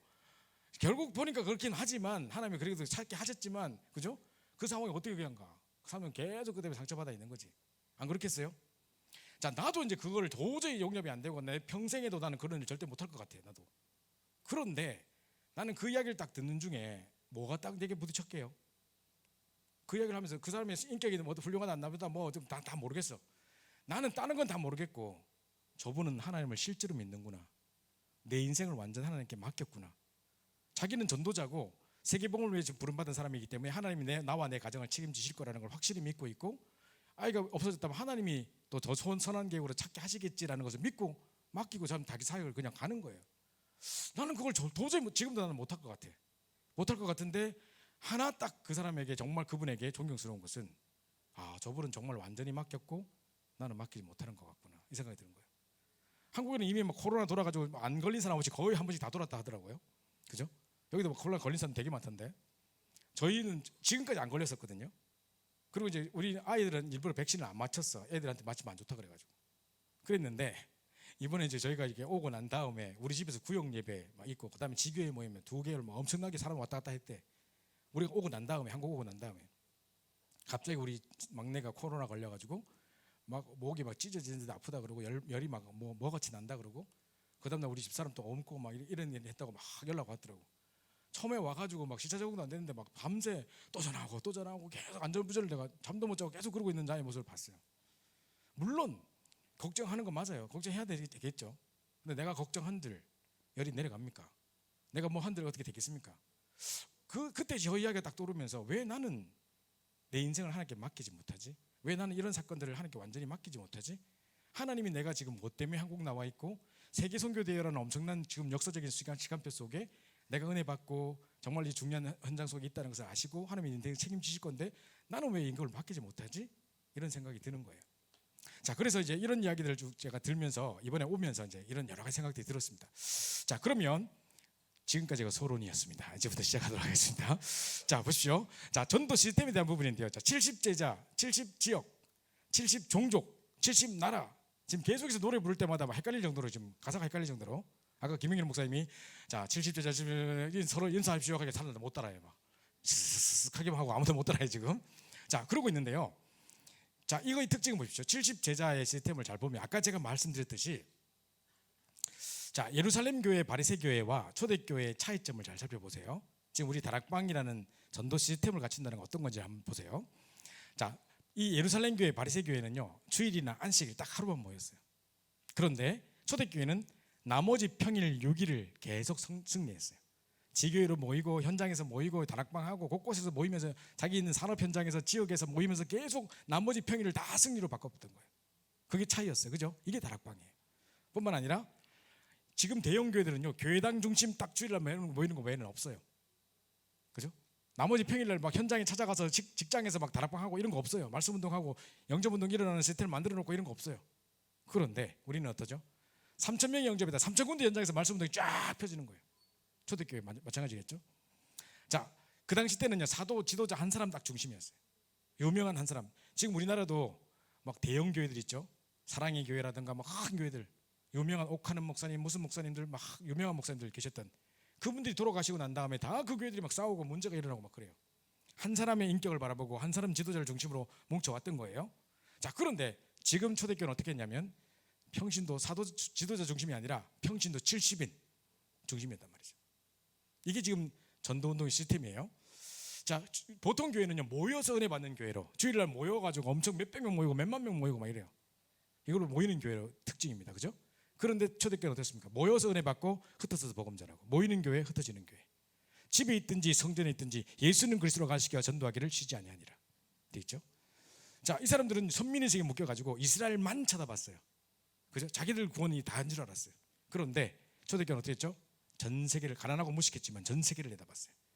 자, 요걸 보고 초대교회라고 써 있는 요 부분을 보고 뭐라고 하냐면 다락방이라고 하는 거예요. 다락방의 이게 이제 다른 전도 운동과 차이점이 바로 이겁니다. 이 시스템을 갖추자는 거예요. 지금 여러분이 70제자 시스템을 갖춘다는 거, 아까 제가 말씀드렸죠. 태권도 학원을 하는데 가만히 앉아 있으면, 태권도 학원 가만히 앉아 있으면 안 된다고 하고 있으면 됩니까? 코로나라서 사람이 없어요. 뭐 지금 태권도 학원이 잘 안 돼요. 문 닫을까 말까 이러고 있어요. 가만히 앉아 있으면 안 될 거 아닙니까? 그럼 어떻게 해야 될까요? 곳곳에 가가지고 이제 무슨 교실 여러 가지 막 열어놓는 거예요. 화요일은 여기, 수요일은 여기, 시간 정해놓고 딱딱 열어놓는 거예요. 열어놓고 있다가 가가지고 뭐만 찾으면 된다? 진짜 태권도에 딱 재능 있는 한 사람 찾으면 끝나는 거예요. 그러면 그 시스템을 문 닫아도 그 제자를 딱딱 찾는 거죠. 그 제자들을 딱 모아가지고 하면 끝나는 거예요. 김연아 선수 있죠, 김연아. 옛날에 이번에 보니까 올림픽 때 2월달에 올림픽 그거 할 때 보니까 그 뭡니까? 김연아 뭐 스토리 이렇게 해가지고 이렇게 유튜브에 뜨더라고요. 제가 우연히 보게 됐어요. 김연아가 처음에 피겨 스케이팅을 배우기 시작한 게 언제냐면 7살 때인가 6살 때인가 과천에 실내 경기장 뭐 링크가 하나, 아이스 링크가 하나 만들어졌대요. 그래가지고 그때 과천 주변에 있는 사람들에게 뭐 이렇게 피겨 스케이팅을 가르쳐 준다고, 그러니까 무슨 이렇게 광고가 떠가지고 한 달짜리 뭐 코스로 가서 배웠대요. 그때 이제 어떤 우리나라 뭐 국가대표 코치가 와서 아이들을 가르쳤는데 6살, 7살 되는 아이 중에 한 명 딱 눈에 띄는 게 누구냐? 김연아인 거예요. 이 코치가 김연아 엄마 붙잡고, 얘는 이 피겨스케이트로 대상할 애다. 얘를 반드시 피겨시켰으면 좋겠다. 엄마 꼭 한번 생각해 보시라 하고 부탁을 했대요. 김연아가 인터뷰하는데 자기 인생을 돌아볼 때 가장 자기에게 영향을 줬던 세 사람을 꼽으라 하니까 첫 번째로 그 사람을 꼽더라고요. 자기의 재능을 알아보고 이 자리에 오게 만들어줬던 그 사람. 그죠? 그러니까 마찬가지란 말입니다. 김연아 한 사람 때문에 지금 영향력이 얼마나 커요. 그죠? 그럼 우리가 만약에 복음의 관점으로 봤을 때 정말 전도를 위해서, 선교를 위해서 하나님이 태초부터 정말 유 목사님처럼 한 시대 세계복음을 위해 준비해 놓은 제자가 숨겨져 있을 거란 말입니다. 어디에? 각 나라에 있겠죠. 그죠? 만약에 237에 이런 사람 한 사람씩만 찾아버리면 237 복음만 돼버린 거예요. 그죠? 그걸 빨리 이게 찾기 위해서 이제 가야 된다는 거예요. 자, 우크라이나에 지금 전쟁이 계속 벌어지고 있는데 우리가 만약에 구호 물품을 가지고 뭐 적십자 뭐 이래 가지고 갔다 합시다. 가가지고 이걸 막 나눠줘야 돼. 될 수 있으면 많은 사람에게 나눠줘야 되고 혜택을 줘야 돼. 근데 가가지고 제일 처음에 도착한 그 장소에서 얘들이 너무 좋아하니까 계속 주구장창 앉아 있을까요? 그러면 안 되잖아요. 여기가 계속 한 장소에 있으면 안 되잖아. 어떻게 해야 돼요?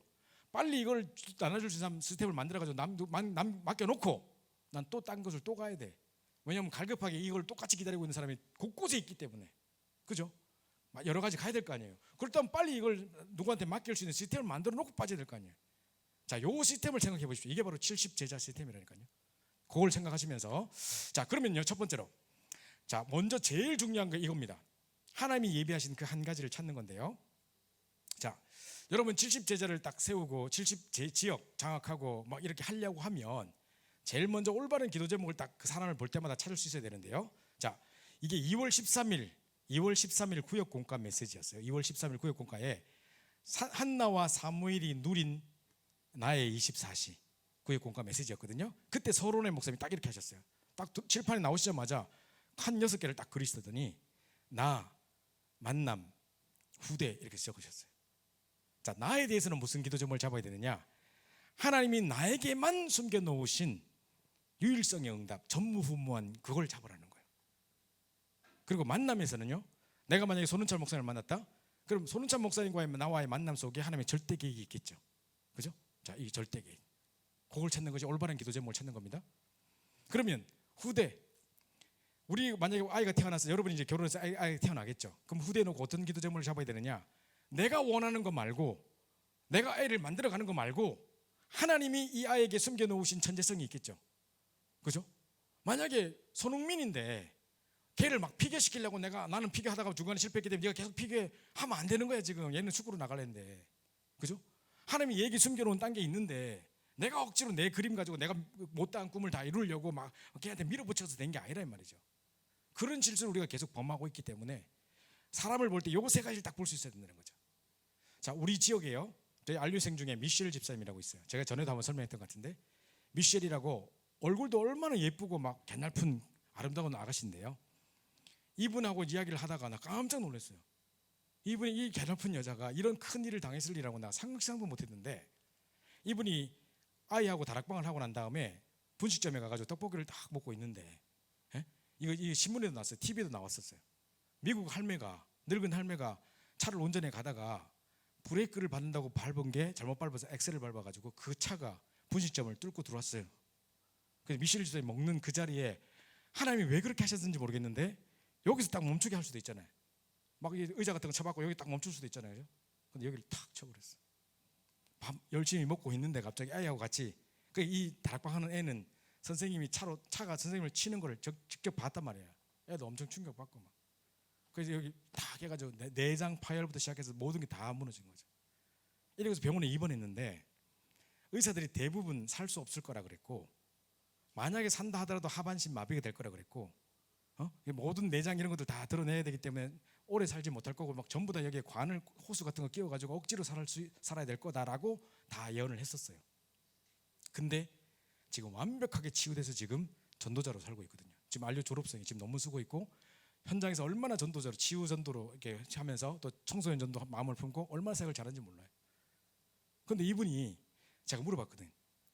자기가 이제 이 뭡니까, 이게 배를 갈라가지고 수술을 하는데 안에 내장이 다 파열돼 있으니까 한꺼번에 수술을 다 할 수 없잖아요. 그럼 사람 너무 무리가 되니까 요만큼 조금 하고 또 덮어놨다가 좀 해야 될 거 아니에요. 그럴 때 그때마다 뜯었다가 붙였다 뜯었다가 붙였다 못하잖아. 꼬맸다가 풀었다가 못하잖아요. 이 배를 갈라놓은 상태에서 6개월 있었대요. 배를 갈라놓은 상태에서 이거를 뭐 이렇게 알코올로 거죽으로 덮어가지고 6개월을 그렇게 있었대요.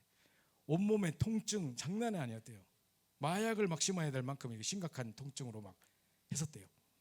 근데 그런데도 불구하고 제가 물어봤어요. 혹시나 솔직히 말해봐라, 네가 만약에 타임머신을 타고 그 전 분식점으로 딱 가가지고 그 전 상태로 딱 옮길 수 있다면 그렇게 하고 싶냐 안 하고 싶냐, 내가 그렇게 물어봤거든요. 저도 직국계도 그런 질문을 잘하기 때문에. 했더니 절대 그런 생각 해본 적도 없고 그런 거 바라지도 않는데, 그때 이후로 하나님께서 24시 하나님만 바라보고 말씀으로 주셨던 그 은혜들이 너무 크고 감사하기 때문에 지금의 오늘까지 있어 왔던 것이기 때문에 자기는 절대로 그 전으로 돌아가고 싶은 마음은 없대. 그러니까 이분은요, 치유사역에 대한 생을 걸고 있어요. 그러니까 이분이 병원 딱 가잖아요. 사람들 만나면 이제 전부 다 사람들에게 답 주고 막 의사들이 깜짝 놀라요. 네가 미셸이냐고. 네가 살아있단 말이야. 할렐루야 하면서 하나님 살아계시다 하면서 영접하고 막 이래요. 그러니까 이분들이 지금 엄청나게 지금 전도문을 열고 있는데, 보세요. 하나님이 나에게만 숨겨놓으신 전무후무 있겠죠. 하나님이 그걸 왜 내게 허락하셨을까? 그게 아픔이 됐던 상처가 됐던 또는 큰 응답이었건 상관없이 특별히 내게 주신 달란트가 되기도 하겠고, 내게 있었던 상처와 아픔이 되기도 하겠죠. 근데 분명히 하나님이 나에게만 숨겨놓으신 전무후무가 있어. 그 속에서 기도 제목을 발견하는 거예요. 그래서 누굴 만났다, 그럼 그 만남 속에서 절대 계획을 발견하는 거고, 그죠? 그러면서 우리 후대를 낳았다, 그러면 후대를 내가 억지로 주장하지 말고 하나님이 주신 그 아이에게 주신 전재성이 있을 거 아니에요. 그거를 찾아 발견할 수 있도록 우리가 진짜 기도하는, 그죠? 헤븐리 탤런트를 발견할 수 있도록 우리가 돕는 거겠죠. 그걸 내가 막 주장하면 안 돼, 그죠? 그래서 그걸 딱 심어줄 수 있는, 요게 진짜 기도 제목이에요. 그러면 한 사람을 딱 만났을 때 우리 현장에서 70제자 진짜 제자를 딱 보는 눈도 바로 요 기도 제목 속에서 나올 거예요. 하나님이 이런 사람을 우리에게 붙이셨는데, 지금 이 사람 영적 배경이 이렇고 이런 상황이 있고 이런 사람인데, 그렇다면 하나님이 이 전도운동을 위해서, 이 시대의 전도운동을 위해서 이렇게 쓰는 게 아니겠냐 하는 겁니다. 지금 우리 제가 말했던 그 초대교회 이번에 온 사람들 중에 같이 따라온 우리 팀 중에 한 분이 지금 현재 대구에서 룸살롱 마담인데 그분이 따라오셨어요. 같이 우리 선교 캠프 계속 움직였다니까요. 룸살롱 마담이야 지금도 그분이. 근데 선교금도 제일 많이 하고 하는데, 이 교회는 특이해요. 아까 그 대구 초대교회는요, 우리는 왜 여전도의 헌신예배, 남전도의 헌신예배 이러잖아요. 여기는 조폭 선교회 헌신예배, 라합 선교회 헌신예배 막 이런 게 있어. 라합 선교는 실제로 지금 라합 술집 아가씨들 모임이에요. 실제로 거기서 헌신예배 드리고 그런다니까요. 근데 이분들이 거기서 다 영접하고 막 자기가 영적으로 시달리고 막 불안해가지고 막 우울증 오고 공황증 오고 할 때 영접해가지고 그 자리에서 계속 손님들한테 복음 전해서 영접시키고 있는. 얼마 전에도 보니까 귀신 들려가지고 어떤 사람이 지금 술 취해가 왔는데 이 사람 귀신 들려는 것 같다. 와서 영접시켜달라. 목사님 달려가서 영접시키고 막 이러고 있더라고. 그 전도운동 엄청 하고 있어요. 그러니까 이 사람에게 향하신, 이번에 보니까 여러 가지 과거 때부터 자라왔을 때부터 이런 여러 가지 상처와 아픔들이 되게 많더라고요. 근데 이런 것 속에서 이 사람에게 숨겨놓으신 전무후무, 또 우리 속에 만나면 이 목사님을 만나게 된 절대 계획, 그러면서 하나님 주신 천재성, 요거를 찾는 것이 70인 제자를 찾는 중요한 우리의 눈이 되고 기도 제목이 되고 방향이 되겠죠. 요걸 먼저 회복하는 것이 되게 중요한 부분입니다. 자, 두 번째로, 자, 3천 제자가 기다리고 있는 밭이 있어요. 자, 지금 나가서 3천 제자를 찾아라. 찾을 수 있겠어요? 목사님이 그러셨어요. 이게 이제 이 합숙 메시지도 이야기하셨는데, 3천 제자를 찾지 말고 3천 제자가 기다리는 밭이 있다는 거예요. 그 밭을 찾아라는 거예요. 자, 잘 보세요. 자, 70제자를 찾아 세우라. 목사님께서 계속 지금 이번에도 선교대 때 계속 그 말씀을 하셨어요.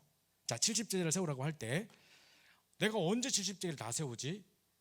내가 지금 전제 자체가 틀려 있어요. 내가 뭐를 옥토밭을 깨 가지고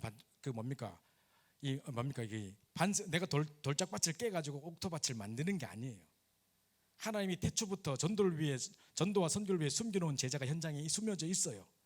그 사람을 만나는 축복, 그 사람을 찾는 축복 속에 내가 들어가는 건데, 이제 그래서 여러 군데 막 이렇게 시스템을 세워놓고 있다 보면 거기서 진짜 제자들이 하나씩 발견되지는 거라는 거죠. 이걸 찾는 것입니다.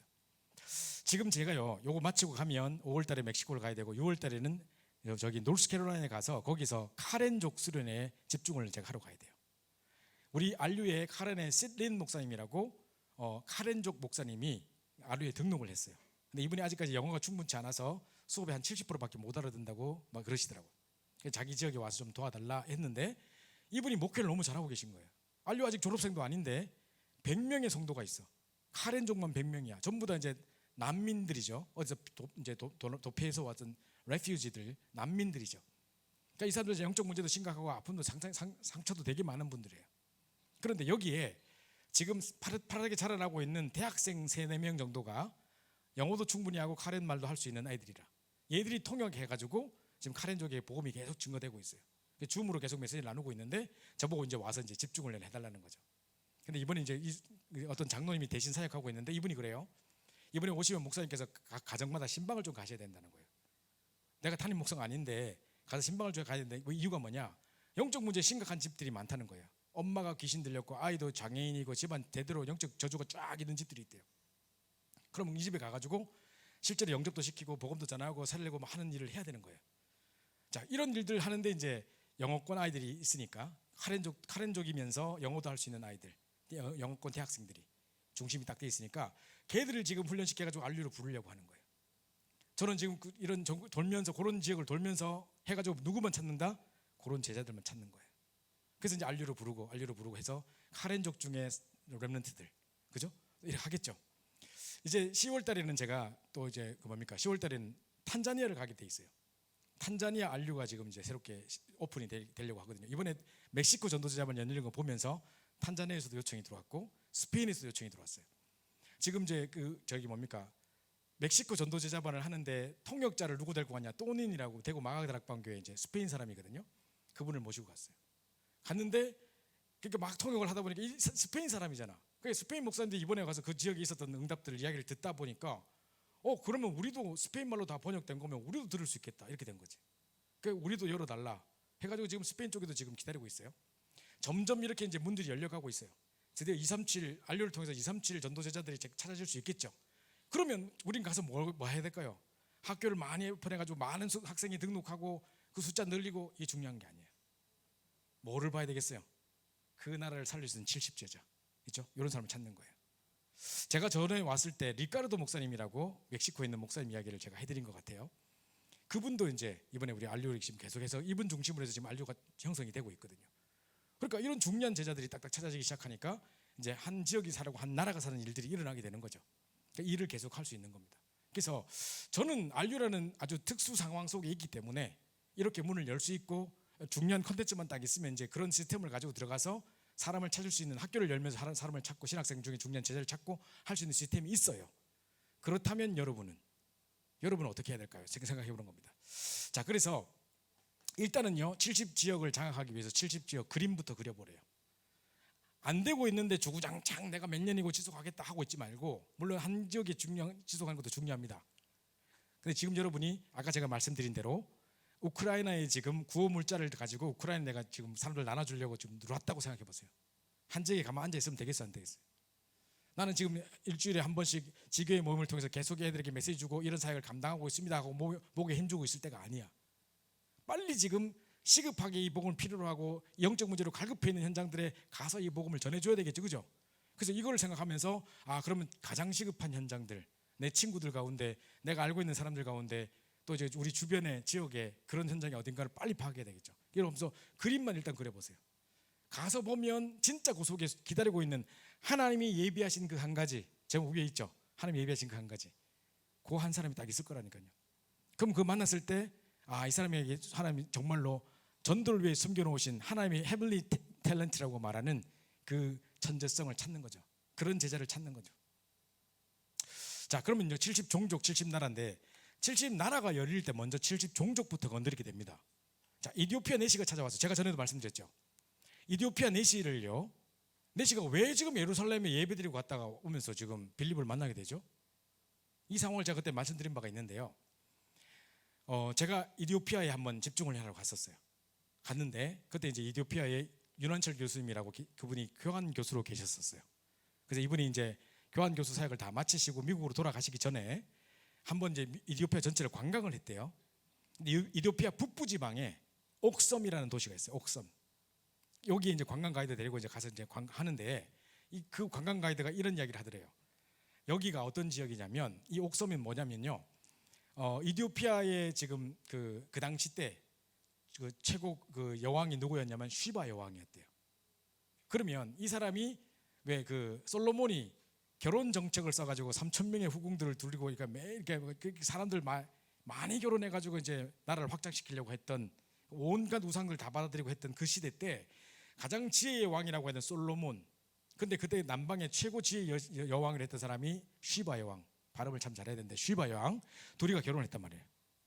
결혼해서 낳은 아들이 이제 있는데, 그 아들이 이디오피아로 이주해 와서, 그죠? 그러니까 이 친구는 반 유대인 피가 흐르고 있고 반 이디오피아 사람이겠죠? 이디오피아로 이주해 와서 그 북부 지방을 다스리는 왕이 된 거예요. 그게 옥섬 지역을 다스린 지역이 된 거예요. 그래서 이 사람이 거기다 이제 있는데, 자기는 원래 유대인의 피가 흐르고 있잖아. 그러니까 이 사람도 원래 1년에 한 번씩 성지순례 갔다 와야 돼. 그래서 이디오피아 내시가 예루살렘에 갔다 온 거예요. 나는 왜 예루살렘에 갔다 오는지 몰랐는데, 내시가 왜 예루살렘 갔다 오나, 갔다 오다가 두루마리 왜 읽고 있냐 이렇게 했는데 딱 그런 거예요. 그래가지고 이제 예루살렘에 그 나라에 어쩔 수 없이 1년에 한 번씩 갔다 와야 되는 그 전통 때문에 갔다 오다가 자기가 이제 두루마리 성경을 읽고 있는 거예요. 근데 뭘 읽고 있냐, 하필이면 두루마리 그 많은 성경 중에 이사야 53장 5절 6절을 읽고 있었던 거예요. 이사야 53장을 읽고 있었던 거예요. 나중에 여러분 유튜브 쳐보면 나옵니다. 유대인들이 읽기를 금기시하는 챕터가 이사야 53장이래요. 유대인으로 있다가 개종해서 목사님이 된 목사님이 이야기를 했어요. 그 메시아닉 주라고 하죠, 이 사람들.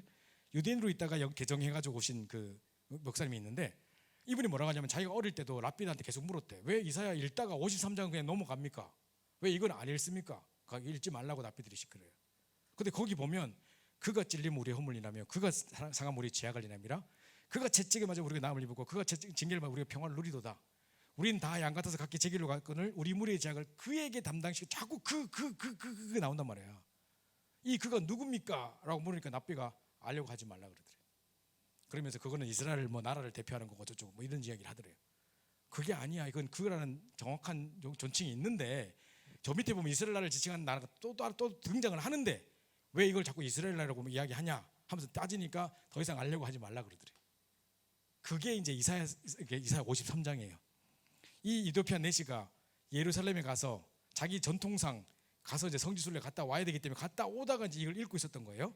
자, 그런 중에 이제 읽고 있었는데 이게 누군지 모르고 있으니까 그 하나님이 빌립을 붙인 거죠.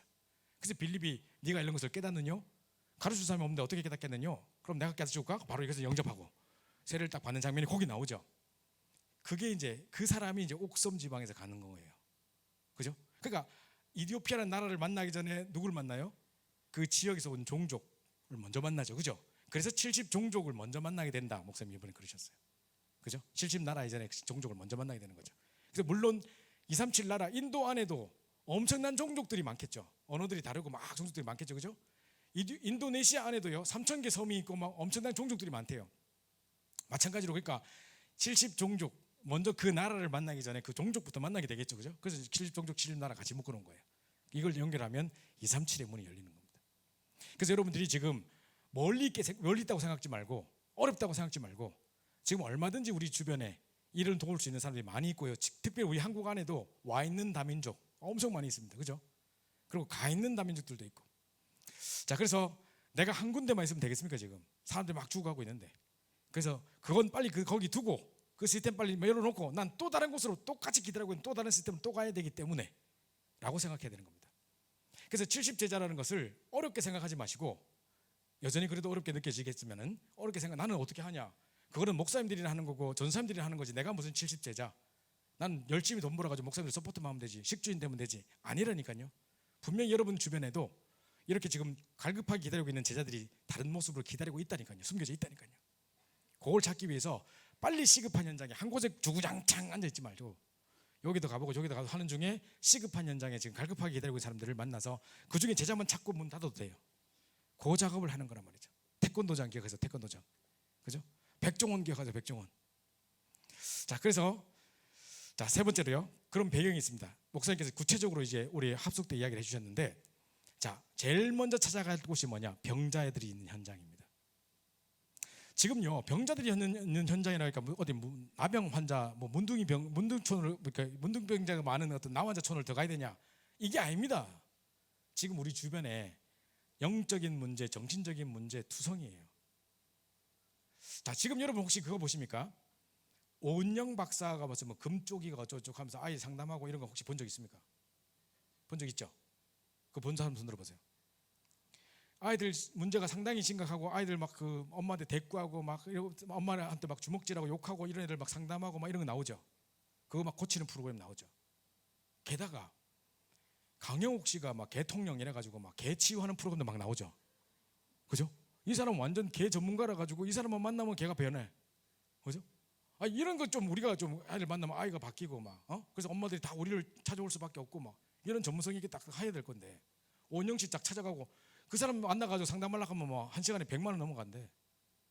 그거 뭐 잘 만나지도 못한대. 근데 요즘 보니까 이제 아이들을 넘어서서 연예인들, 그 엄마들을 치유하는 것부터 시작해가 나중에 그 연예인 자체를 치유하고 하더라고. 얼마 전에 보니까 어떤 여자가 탤런트인데 자기는 3번 이혼했더라고. 그래서 이제 그 사람하고 상담을 하는데 자라던 성장 배경 속에서 어떤 상황이 벗고 이러면서 쭉 이제 하다 보니까 그 사람 막 울고 막 이러면서 진짜 그랬던 것 같아요 막 하면서 이 사람을 치유한 아이 이전에 이제 이 사람부터 먼저 치유하는 뭐 이런 것도 막 하더라고요. 우리 주변에요 이런저런 영적인 문제, 정신적인 문제로 죽어가는 사람 한둘이가 아닙니다. 그죠? 지금 병자의 현장 어디 멀리 있는 것 같아요? 바로 내 주변에 있어요.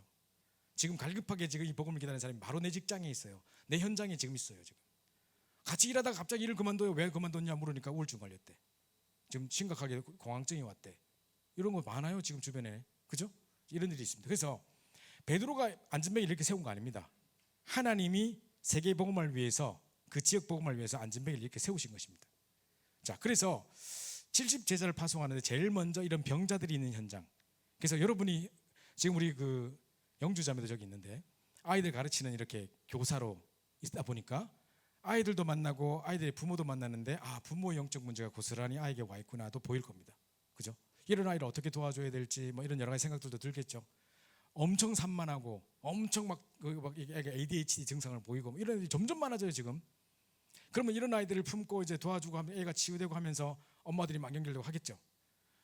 뉴욕에 옛날에 우리 뉴욕에 제가 대학 전도학교 갈 때 박승재라는 친구가 있었어요. 지금은 이 친구가 목사가 됐어요. 저 인천에 부천 동산교회 아마 지금 목사님이 되셨을 거예요. 이 친구가 대학생 시절에 대학 전도학교로 오면서 이 친구는 그때 이제 돈이 없었어요. 아르바이트를 딴 게 할 게 없는데 이 친구 재능이 뭐냐, 노래를 너무 잘해.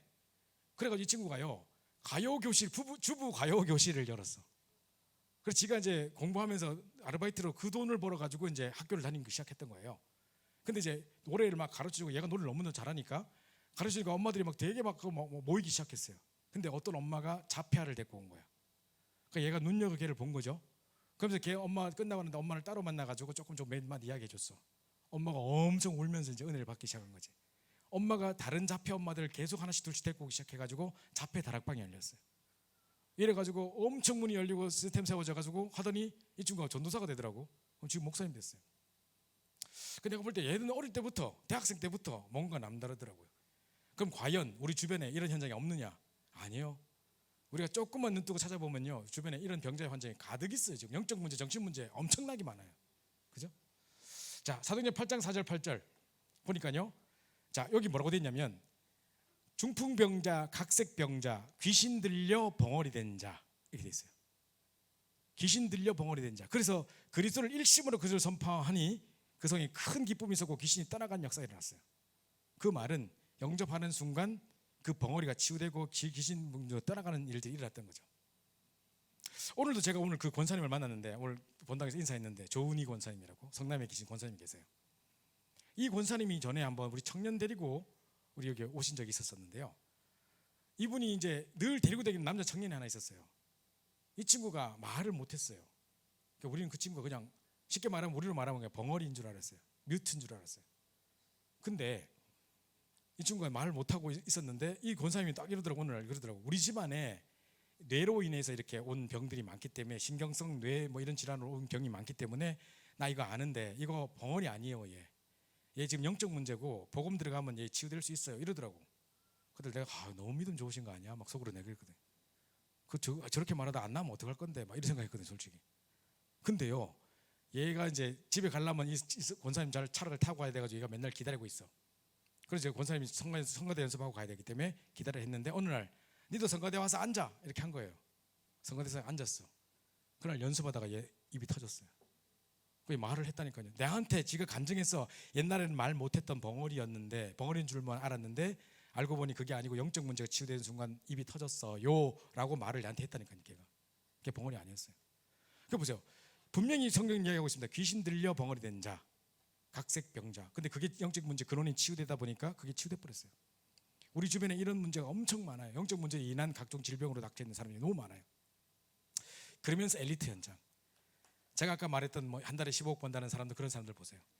전부 다 엘리트고 잘 나가고 했던 사람들인데 가정은 다 깨져 있고 자녀 문제, 자녀 문제뿐만 아니라 관계의 문제들이 다 와 있어요. 그죠? 정말 지금 병자들보다 더 심각한 현장이 엘리트 현장이에요. 그죠? 지금 이런 현장입니다. 우리 주변에 이게 없을까요? 삼천 제자를 어디 가서 찾아야 할까요? 아니라니까요. 우리 주변에 많아요.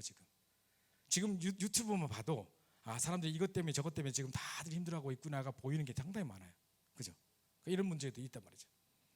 지금 우리 미국에 있는 우리 사역자들 중에서도 이제 뭐 이런 어떤 뭐 채팅 이런 사이트를 통해 가지고 이제 막 자살하려고 하는 친구들, 또는 뭐 이렇게 심각한 영적 문제, 정신 문제 있는 사람들 상담해 가지고 이제 줌으로 계속 다락방 하면서 사명자까지 세워 가지고 이제 다락방에 끌고 오고 이런 친구 되게 많아요. 지금 그런 친구들이 있거든요.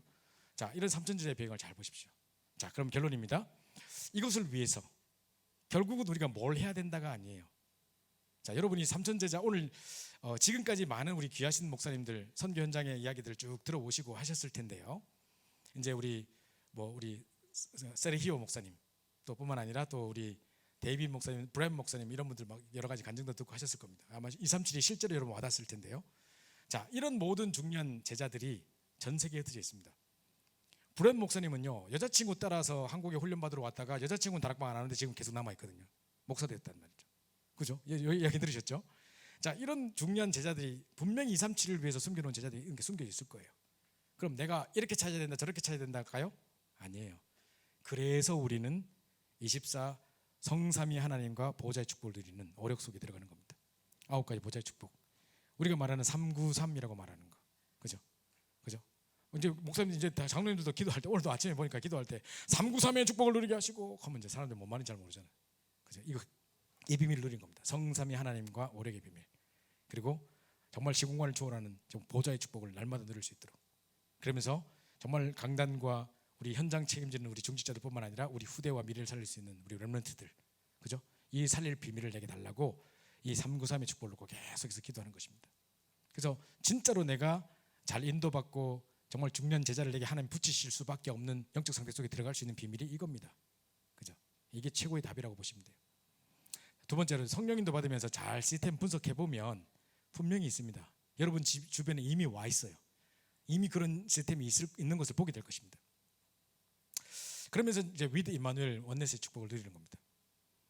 유 목사님께서 이번에 나중에 여러분 집에 가서 한번 찾아보세요.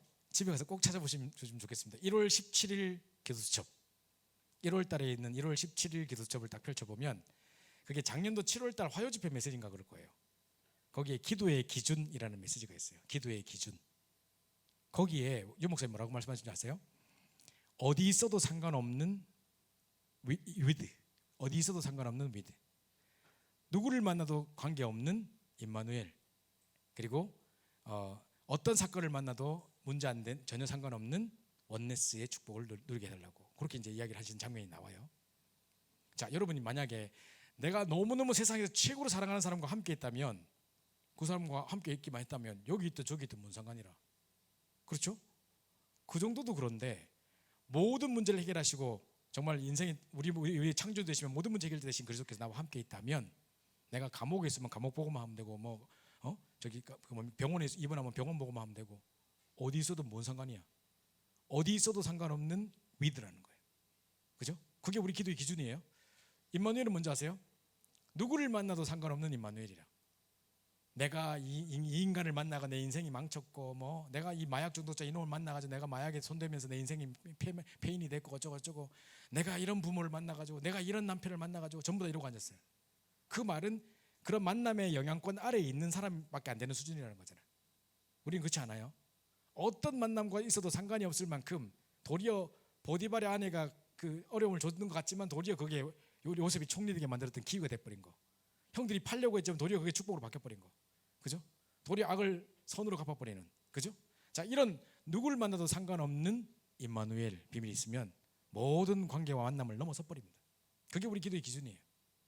원네스는 뭐죠? 원네스 보통 이런 게 보통 이래요. 다 마치고 나서 우리 이제 같이 밥 먹으러 가자. 우리 목사님 오랜만에 오셨는데 밥 먹으러 가자. 근데 나 빨리 가야 돼. 에이 왜 이래? 원네스 하자. 이거 아니에요. 이거 원네스 아니에요. 원네스는 뭐냐? 요셉이 총리된 데 있어서 1등 공신이 누구냐? 요셉을 팔아버린 형들이었어요. 표창장 되어야 될 사람이 누구냐? 보디발의 아내야.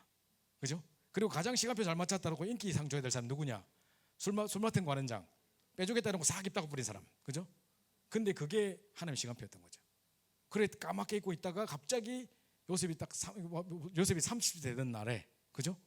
바로 왕이 꿈을 꿨는데 그때 딱 생각나가지고 붙여가지고 바로 총리 돼버리잖아요. 그죠? 이게 시간표예요. 이게 원네스예요. 그렇다면 좀 우리가 더디게 응답이 와도 상관이 없고, 내 생각했던 대로 응답이 안 된다고 해서 슬퍼할 것도 없고 낙심할 것도 없어요. 결국은 하나님이 원네스로 내 삶을 인도해 가실 거니까. 그죠? 그러니까 with 임마누엘 원네스라는 게 바로 이런 뜻이에요. 이 축복만 누리고 있으면 돼.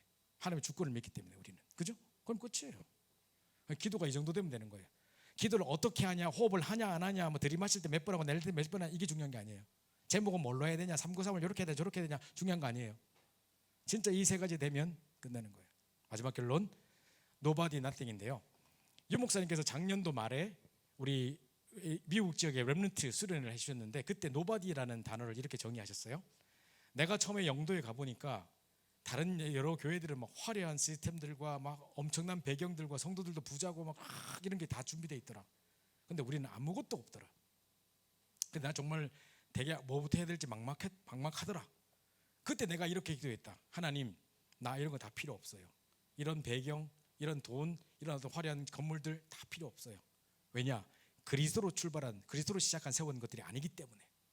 그러면서 뭐라 했냐면, 하나님, 내게 오직 그리스도, 오직 하나님 나라, 오직 성령 충만, 성삼위 하나님으로부터만 힘을 얻는 증거를 얻는 증인 되게 하옵소서. 이 부분에만 증인 되게 하옵소서. 그게 바로 남은 자, 그게 바로 노바디래요. 그죠? 다른 거 다 필요 없습니다. 나는 아무것도 가진 게 없습니다. 이러면 좀 서럽게 느껴진단 말이지. 서러워할 게 아니래요. 처참하게 느껴질 게 아니래요. 도로게 뭘 생각했느냐? 나는 그게 필요 없다. 나는 성삼위 하나님으로부터만 힘을 얻겠다. 하나님, 나는 아무것도 가진 거 없고 아무것도 지금 배경도 없고 지식도 없고 아무것도 없습니다. 나는 오직 393의 축복을 누림으로 말미암아 보좌의 축복으로 오직 그리스도, 오직 하나님 나라, 오직 성령 충만에만 증인되겠습니다. 그 부분에 증거 주사 증인되게 하옵소서라고 기도하면 되는 겁니다. 그게 노바디가 에브리바디가 되는 거고, nothing, 아무것도 가지지 않는 요셉이 지금 감옥 가는데 뭘 챙겨갔을까요? 노예로 끌려가는데 뭘 가지고 갔을까요? 아무것도 없어요.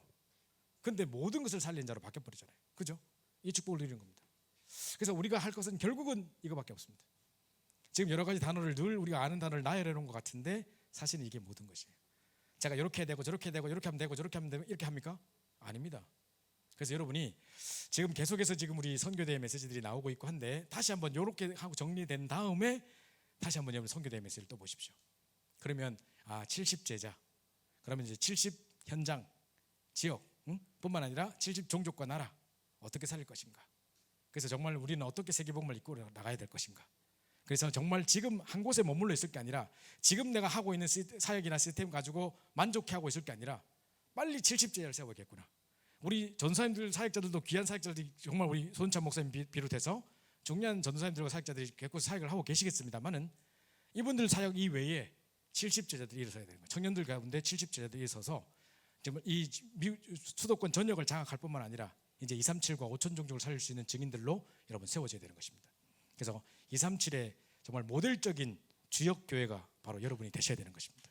여러분 그렇게 기도를 해주시기 바라고, 앞으로 좀 저희가 이제 RU를 통해서도 되어지는 일들을 계속 또 보고를 드리도록 할 테니까 함께 좀 기도로 동참해 주시면 너무 감사하겠고, 저는 여러분과 마지막에 있었던 캠프하고 했던 것들이 지금도 기억에 생생하게 남고, 이번에도 5, 6, 7 이 기간이 되니까, 선교대 기간이 되니까 작년 이맘때 좀 캠프 갔던 시간이었지, 작년 이맘때 무슨 일이 있었더라 사진이 쭉 뜨더라고요, 핸드폰에 자동으로. 그러면서 그때가 막 생각이 나더라고요.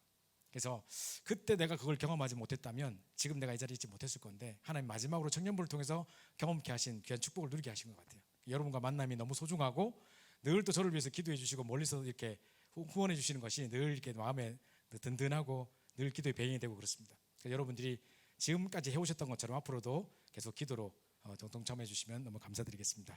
우리 합심해서 한번 기도하고 우리 먼저 마치도록 하겠습니다. 오늘 받았던 메시지를 가지고 우리가 정말로 하나님 나에게만 숨겨놓으신 정말 전무후무, 우리 만남 속의 절대 계획, 그리고 하나님이 우리 세계복음을 위해 숨겨놓으신 후대를 위한 정말 하나님이 숨겨놓으신 천재성을 발견하게 하셔서 가는 곳마다 70제자, 70 현장, 또 70 종족, 70 나라를 살리는 그 증인되게 하시고, 이제 우리 청년부가 237 5천 종족을 본격적으로 살릴 수 있는 시스템을 갖추는 교회가 될 수 있게 해달라고, 지역 교회가 될 수 있게 해달라고 세우신 우리 목사님과 우리 전사님들뿐만 아니라 우리 청년들 가운데 70제자들이 현장에서 세워지고, 또 우리가 그런 제자를 세우는 자가 될 수 있게 해달라고 우리 합심해서 한번 기도하고 모든 것을 마치도록 하겠습니다. 기도하겠습니다. 하나님 감사합니다. 함께 우리를 사랑해 주셔서 오랜만에 우리 중년 제자들과 함께 만나서 귀한 기도 제목을 나누고 기도케 하신 너무나 감사드립니다. 우리에게 정말 70제자, 70 현장, 70 종족, 70 나라에 대한 중요한 제목들을 주셨는데 우리가 어떻게 구체적으로 파고들여야 될지를 정말 막막해 하고 있었지만, 이제 실제적으로 그냥 붙잡고